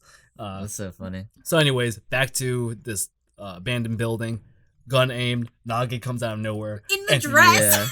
Yeah, in the dress. It's such a serious moment. I love how it's like a little moment to kind of be funny in this moment. Yeah. But he's obviously, Nagi's very serious and stuff. He'll do anything for his sister. Just the tackle, and then Hodaka, you need to I save her. love You that. need to I bring her love that. back. He goes, and he's Hodaka! crying. Save my sister! I was like, oh my god, I love that scene. Tears down the face. And why I love tackles this old man down. Just him. This reminds you of an old game, pickup football. Remember, we were playing an old pickup game of football.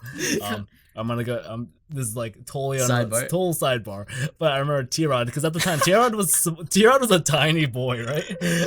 I remember what you're talking about. Yeah, I know. It was a big kid, and T-Rod alone just tackled this boy. And that's exactly what I saw. This is it. This is the scene. Yeah. But anyways, back to what happened. He runs, and what happens is he jumps through a window onto like an escape stair, Which just collapses which under like him. collapses. That's very and Last jumps of on Us, dude. stairs. All right, but anyways, I do want to hear what you guys disliked about this scene. All right, so I wanted the scene to go this way, where he got to that realization. They have him on the ground, and he picks up the gun and shoots up in the air. Mm-hmm. That would have made the gun thing so symbolic that everything stops, and he doesn't care about the gunshot, Hodaka, and just runs off. That would have made it so much more deep. And Wait, I say that felt again? I need to process that. I don't know his name. But Suga? yeah. He literally picks up the gun that Hodaka drops, Yes. shoots it up in the air to stop everyone, and then Hodaka just runs because he's just like so set in stone on trying to get up to the top. I mean, I guess. That's fair. That would have made it more deep because obviously them trying to tackle him and just all this mumble fumble, like it happened way too many times in this movie where the cops literally just couldn't catch this kid. And I guess it just annoyed me. And how her little brother just came out of nowhere. How did he know that he was there? I think Natsumi went to go. I don't know. I don't want to make shit up, but Nagi knew, or not Nagi. Natsumi knew that he was in the child care service. Blah blah blah. And maybe they all had the same realization where, how did Hodaka know to go to the shrine? How did Suga know to go to the How shrine? did anybody know to I think it was just the obvious choice in a way. But no, that's fair. That's a fair point. That's a fair point. Yeah, like how did everyone know that he was gonna be there? You know, and they just have like. Plus, he shot the gun already, and the cops literally just like, I'm just gonna stand here and like. No, so what? I think he wrote this specifically. So he shoots the gun when no cops are there. When he shoots the gun, and that's when the cops are like, all right, they're them, like, they can hear they're here, him. and then they come after. So I think that's why that gunshot. And then they wanted. I think Makoto wanted to make it like a one-on-one with Suga and him to show that he's like serious with Suga. Like I will do anything, and trying to like it's Suga. Like why would he shoot if it was everyone else with the cops, and it kind of takes away from that 1v1 of Suga, but it's just him, and like the intent is there, like Suga, I know you, and I love you, whatever, but like this is very important to me, and that's why he shoots it. That's my interpretation. That's also fair. Like I get that, but from the cops' perspective, he shot the gun already. They know he shot it before, so he's not not gonna do it again. So it's just a protocol thing. Yeah, Japan? It just annoys me and. They can't catch him. Are you serious, bro? It just Japan things. It annoys me. Yeah, I mean, it could be. No, it's fair. It could be a Japan thing, whatever. Yeah. But yeah, they were stopping him, and then out of nowhere, all this shit happens, where Tsuga tackles him. No way he could have saw that coming. No way anyone saw Nagi coming. So no, that's fair. You could see Nagi coming from like him setting up, like him trying to leave the place. Yeah, like, that was obvious. He was trying to come find him. Like, why would they show that scene if he wasn't trying to help? Yeah. Wait, what? Obviously, he left this. Well, he left, right? The childcare. Yeah. Well, wasn't the girl supposed to take his spot? So they didn't know. Well, yeah, she did take his spot. Yeah, so they wouldn't know. Well, they wouldn't know he was there. That's what I'm saying. Like, so, we could see him coming, not them. Obviously, how are they supposed to know that? Plus, the comedy didn't hit there. Maybe not me. She would be the only one that would see that coming. Anyways, I hated the cops. I hated them. You guys just hate the cops. That's like fair. The whole movie. They're not likable. No, not at all. And it was like Neither is Hodaka. Every interaction with them was ridiculous. It was like they didn't know how to be cops. Yeah. And so just like maybe Makoto's trying to say something here. I mean, about cops, low key. And so like that whole situation, that whole time I was like, just shut up. Just let him go. And if he is, fuck you. No, seriously, maybe because I remember I watched the interview and he's talking about like he was literally talking about Trump and how that inspired him to kind of like with the politics, how it takes like one person to like sacrifice yourself to like save a country in that sense. maybe he was looking into like the police brutality. That's another subject, but all that stuff. And maybe he's trying to say something. That's actually a very like, if it is, this movie has so many layers. Yeah, maybe there's something wrong in Japan with. Yeah, maybe because I know there's definitely something wrong in China. Like they're fucked up. No, because for you two to think that the cops are bad and they are, in that way, that's very telling. Actually, though. No, this movie is definitely. See, I definitely like thought that after, even though he didn't say it in the interview, he said global warming. I just thought that. Yeah. No, this movie definitely was a commentary on just what is wrong with the world. Yeah. Yeah, honestly, you guys saying that made me like this movie more. But crap, I forgot what I was gonna say. It was. You talking about how the plate fell and he was running up, or you're gonna say something about the? No, I was gonna say something, but whatever. We're going back to You said that maybe they were supposed to be bad, and like they're not supposed to be likable. I don't know. I lost my train of thought. It's okay. He jumps on. He jumps onto the platform. It collapses, Uncharted style, and he he runs up the stairs. Kind of. It reminds me of Garden of Words when they're running down. Yeah, a lot. Yeah. I'm like, is this the same building, same world? No, I don't think it was Tokyo. So, he runs up, and he's begs. Please, let me see Hina. Let me see Hina. I beg you. He goes, I beg you. Please, God. Oh, we skipped that part. He's like in the hotel. He's like, God, please don't take anything away from us, but don't. And the montage, or don't give us anything more, and don't take it. And the montage of everyone having like fun and stuff like that, the karaoke and all that. There's a great monologue from Hodaka, and he says, please, God, if you're real, this is just enough. Yeah. Please don't give me anything more. Please don't take anything away. Just let us have this. Yeah. Yeah, and it's so real because his background and stuff. And this is the first time where he truly feels happy. Yeah. Damn. And there's actually one part where it's way back. It's the montage of the sun, like them doing the sun jobs. That sounds awful, but he literally, there's a line, and there's a line in there. There's a part in there where he literally says, "I finally am happy to live in this world." Yeah. Which was actually really heartbreaking. I was like, damn, dude, this dude. But he could be depressed too. Yeah, no, he definitely is. Yeah. I mean, he that line itself is so powerful where he says, "I'm finally happy to live in this world." Yeah, that's why, he wants to do anything. And he feels that through Hina, and that's where you see the moments like him shooting guns, showing that he wants this. But anyways, he walks up, he's begging, please God, goes through the gate, and the gods are like, okay. Which I hated. Because if they're talking about Sunshine Girls the whole time, how is he able to? But like the gate has to have some semblance, and he just goes up there. At that point, I was just like, if he just stopped and like jumped in, like how perfect of an ending that would have been, and how great that would have pushed the plot of how in Japan like they have a saying where it can't be helped, and especially as a kid, like to change the world like that, it really can't be helped because you're just a kid. Even though like nowadays we have some sort of way of doing that by working together. So the meme I thought of was like him like going through the thing, stepping on his feet, losing all hope, and then her on the cloud with the chick that's just like, I shouldn't be up here. You hear this, Makoto? We want tragedies again, man. Stop writing happy stories. I know. I kind of wanted him to jump through the gate and then nothing to happen. We want tragedies. Bring back tragedies. To be honest, it's just the way I just like justified it. It's just the power of love. It's like obviously he was going to go to heaven. That name was obvious, but I didn't want that to be obvious. Your Name's whole movie plot was like love can transcend time and space, Yeah. and I love that idea because I feel like it can. That's just hopeful me. But yeah, I mean, it's funny because that's like a great parallel to this movie where it's like, again, power of love, like But I'll talk about this in a little bit once we get a little bit further towards the end. It feels like the spirit in here, without him saying anything, doing anything too much, like on screen, the spirit like the little rain spirit dragon like feels like a character. And to me it feels like he's watching these two people, and I think he kind of like permitted like that entrance of him begging. It's like, you know what, fine. Let's see what happens.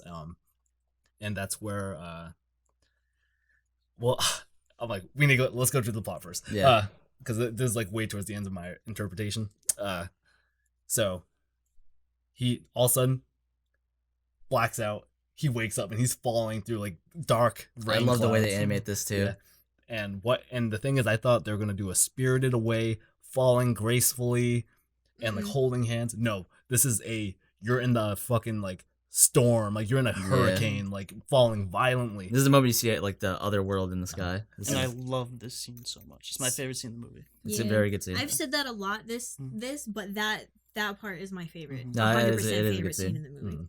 Awesome animation. And super intense in Japanese, by the way. I bet. And this is where it's like, you know, you have like especially with the English, music playing and everything. Yeah, exactly. Yeah. But in Japanese, just Hinasa! Yeah, his screams are terrifying.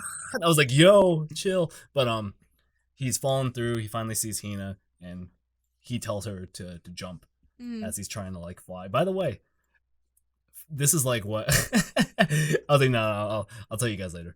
It was something with like lucid dreaming and all that. I'm like, that's how it feels to fly. But so she tells her to jump, and she jumps off the cloud, and they're like in a free fall because they grab it. She grabs his hand, and they're flying. I love it.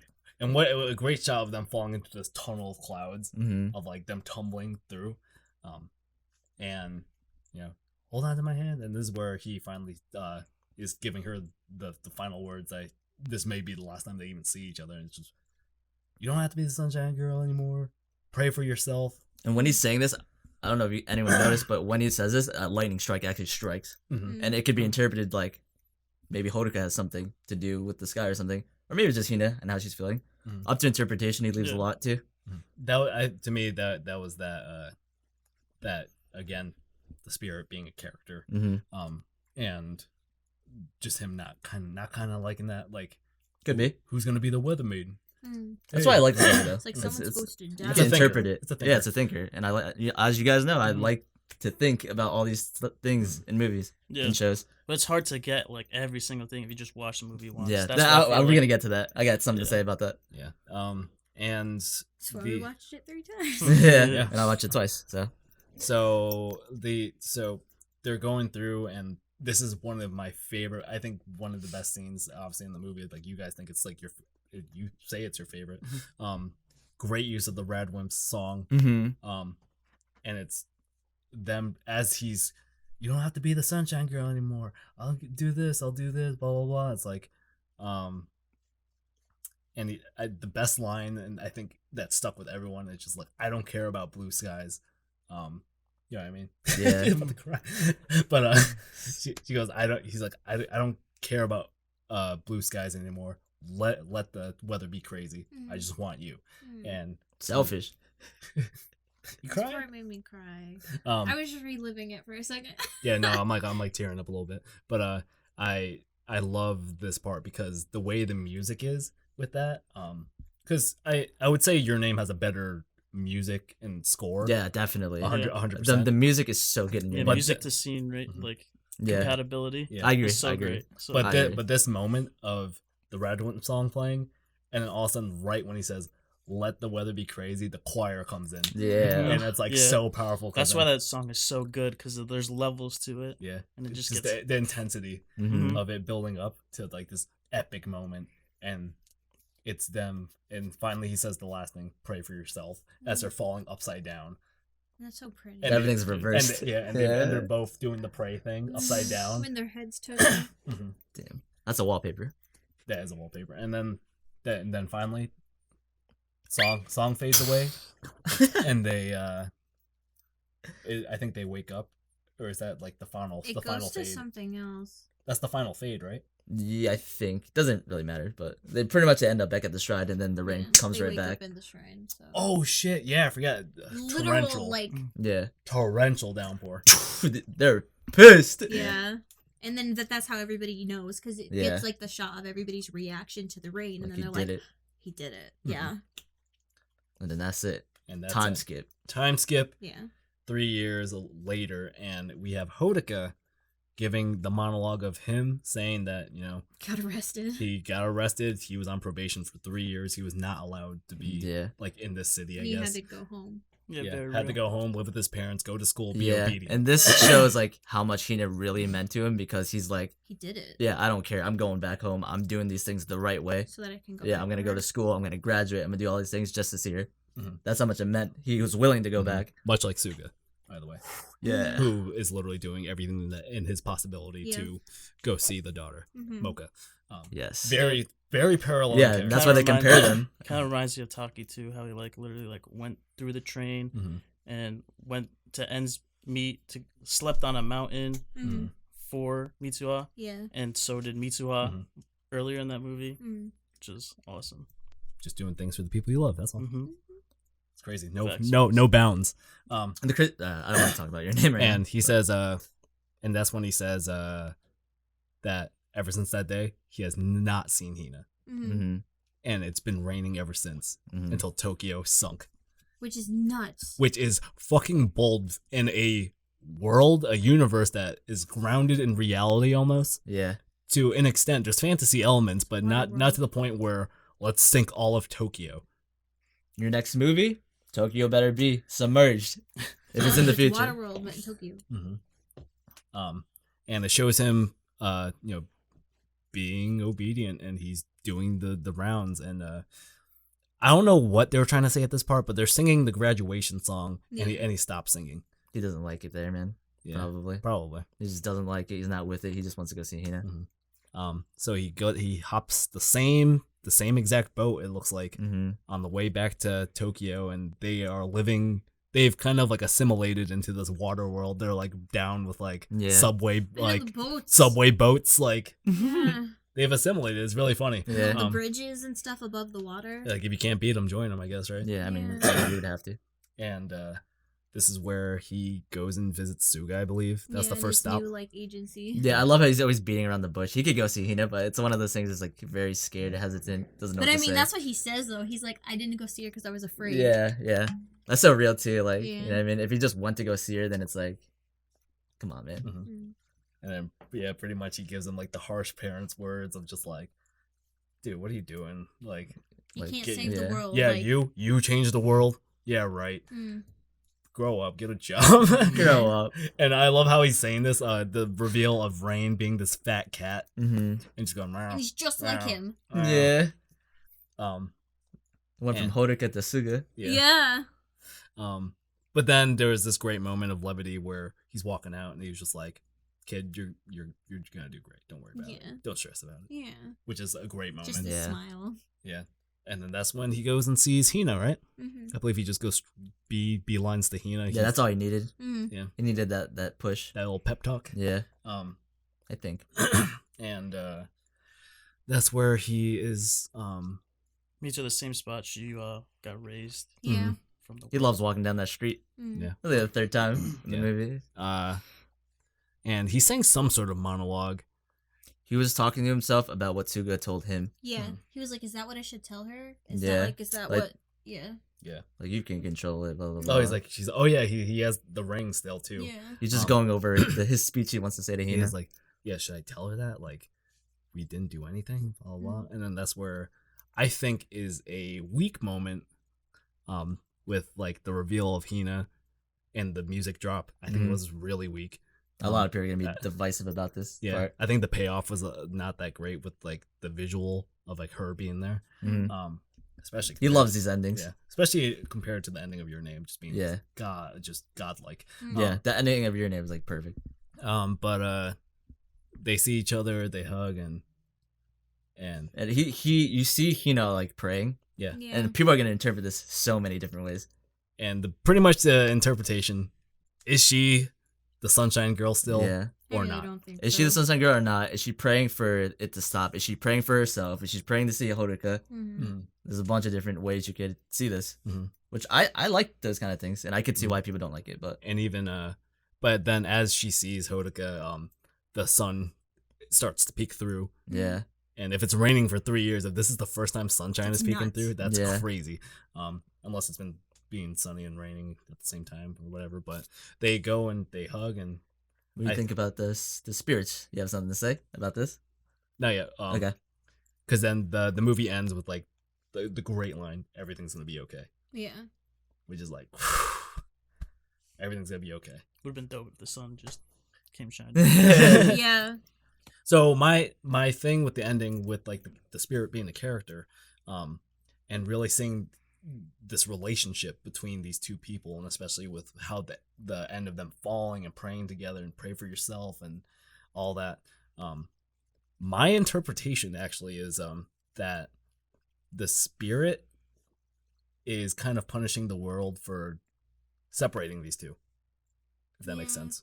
Yeah. I think there's the fact that if you were to call it a coincidence that it rained for 3 years, with them being separated for 3 years and then them meeting together and finally the sun poking out, I think they need to be together and then Tokyo will kind of go back to normal. And I think that's what the ending is. That's why this ending, I mean, I could see why it could be bad, but that's why for me it's so good.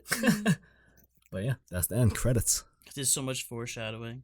Yeah. And they should just foreshadowed that. You see how many layers there is to this movie though? Mhm. It's packed. Mm-hmm.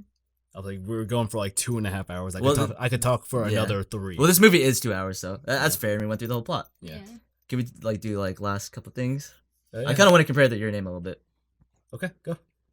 Well, like for Your Name in this movie is very, I don't know if it's intentional or not. It's very opposite. It is intentional. It's very definitely Yeah. because he talks Yeah, about the Makoto reaction. Shinkai says it because he wants to make that movie a meme, but he can't because it was so good and everyone thinks it's so good. Yeah, this movie was very opposite to each other. Mhm. The whole movie of Your Name, they're like separated, and this one they're mostly together. Mhm.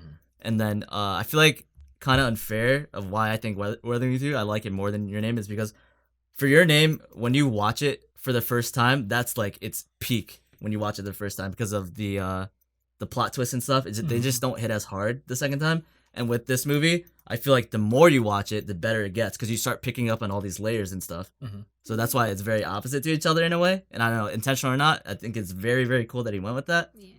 And unfortunately, this movie kind of like ruined Your Name for me a little bit. Yeah, I don't like Your Name as much anymore. Yeah, because we went to go back and watch it right after, and we're like, wow, these characters are actually very meh. Yeah, the characters Mhm. aren't they're not that great, Mhm. to be honest. They're great at like poster childs though. Yeah, Yeah. exactly. Because they just don't feel like as characterized as the people in Weathering with You, Yeah. Mhm. and like the especially the side characters, they feel like literally pawn pieces that push the plot forward. Mhm. Yep.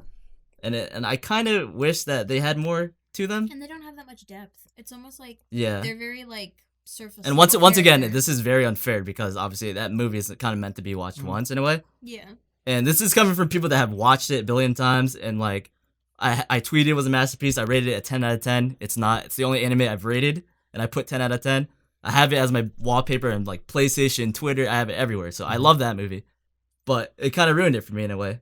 And then watching it again, like right after, I was like, I feel bad saying this. I was watching it. I'm like, wow, this is kind of boring. I was bored. I was Yeah. literally on my phone most of it because I was like, really? And- This isn't and what sh- I remembered. She feels this way, and she still cried Yeah. during it. She still cried. I still cried. So like, these Yeah. are valid opinions, I would say, because we Yeah. love this movie. Mhm. And you watched it a billion times. And you Oh, yeah. bought it, and you I brought bought- everyone to go watch that movie. Yeah, I watched it like 20 times, I swear. I have like the novels and everything. Yeah. But anyways, T-Rod.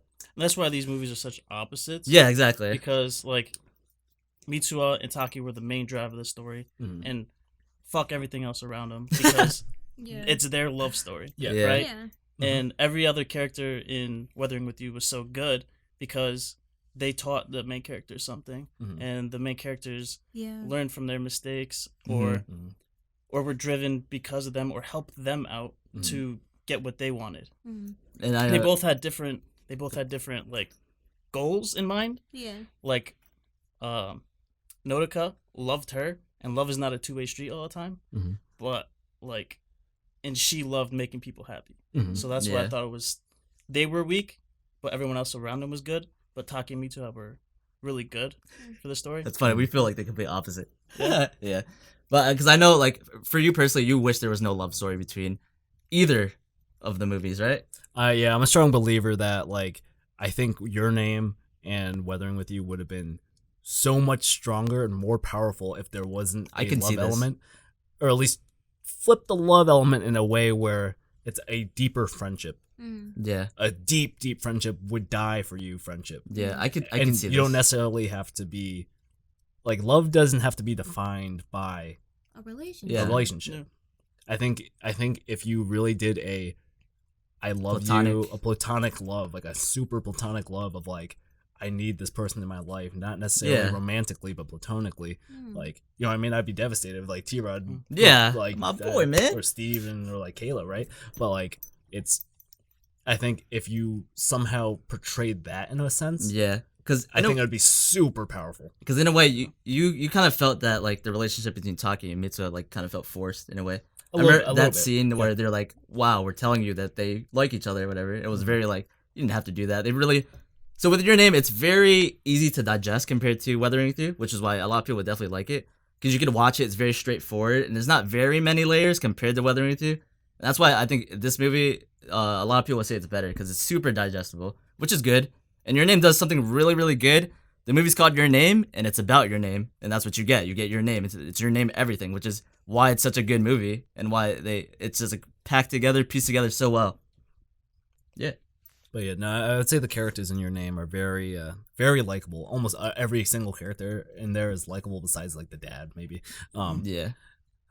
Yeah. Freaking, I loved Futaba, not Miyamoto Shrine.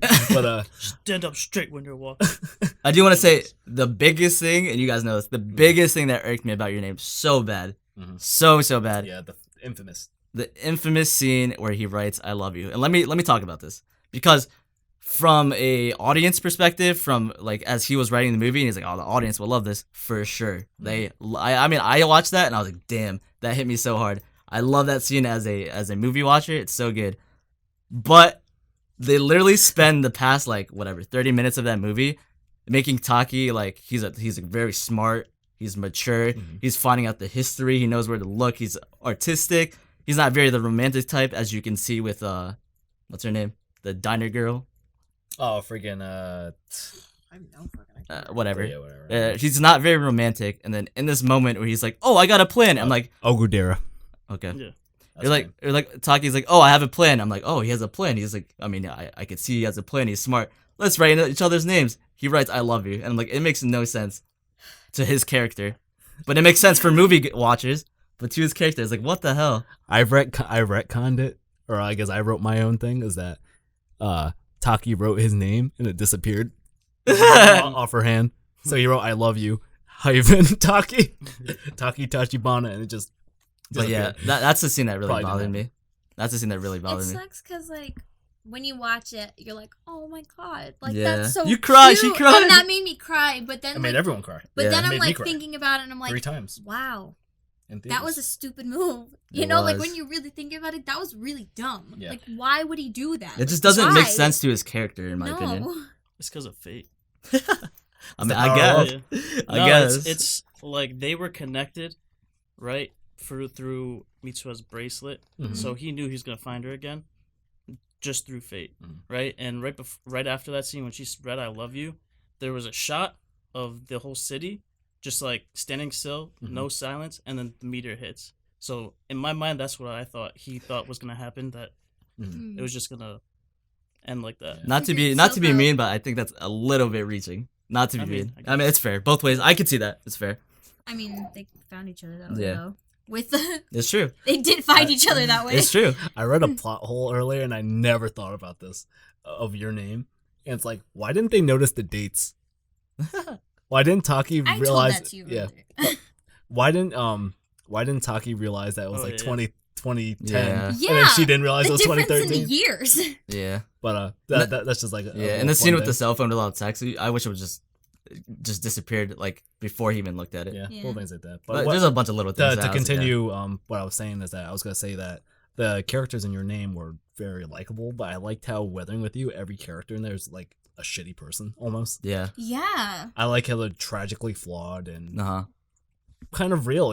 No one's perfect. Yeah, And I feel like the everyone perfect in Your Name characters. is nearly perfect. Yeah. But I liked how these characters in Weathering with You were a little bit flawed in who they were, and they were working on themselves. But that made for Weathering with You to be a super dark movie with a lot of depth. Yeah. And Your Name to be just generally a very kind of like likable movie. Yeah, exactly. And And that's it's why very I feel, enjoyable. So. That's why I think people feel the way they feel. And I get it. It's the first movie. That's like the first time personally I was ever like, wow, like this is a very like AAA, if you will, like anime movie that I've never seen, like anime movie like be this good in production and stuff. Mhm. And this is like the first movie I ever watched with my girlfriend too. So this movie definitely means a lot to me. And that's why watching Weathering with You like just like ruined it. I forgot. I wanted to say also a little thing with like layers in movies. You said Hina's name meant sunshine or something, Yeah, her name translates to pretty much like sunshine. and around Hodoka there. translates to To, like sky. Sky. Yeah. layers. I'm telling you, Makoto didn't have to do this, but he does it. Mhm. And for Your Name, Taki is like waterfall, whatever you want It's to like cascade, waterfall, somewhere around there. whatever you guys could reach for that. And for Mitsuha, it was like 3-leaf, and her mother was Her mother was Futaba. It was One Leaf. 1-leaf. I don't know what the grandma's name 2-leaf? was, like, but it was It like was- Yotuha. It was pretty much it was like talking about the generations. Of the So that's Mizu- cool. Mizu- That's cool. Um, I wish they gave Taki like something. I don't know. But remember, you could write in to danceanimekevin@gmail.com, which Clayton Willett Rios did. Oh, He wanted to share his thoughts on it. shout out Clayton, man. So shout out to Clayton. He wrote, I thought it was a well-animated and often thoughtful film that made the most of its premise of a sunshine girl helping the denizens of Tokyo during a rainy season. He wrote just kind of like little bullet points. He said he felt that the film's focus on runaway children headed to a supposed land of opportunity, aka Tokyo, and finding out that it's not all cracked up to be was pretty relatable, even though it wasn't even relatable for those not in Tokyo. So kind of like if you ever like went to a place and you have this romanticized version of it, and it's like, is this actually Not really what you want. like Thought it was gonna be. like everyone think like one example is like New York. Like I hate New York. Me Everyone too. thinks it's this like wonderful city, and New hate York it. sucks. Yeah. He wanted to mention that the animation of Makoto Shinkai's trademarks and the realistically designed but still stylized character models and the fluid animation, especially in any scene involving water, was like really good, great. Mhm. Especially, I mean, they had to focus on the water in this, especially I mean, especially the rain.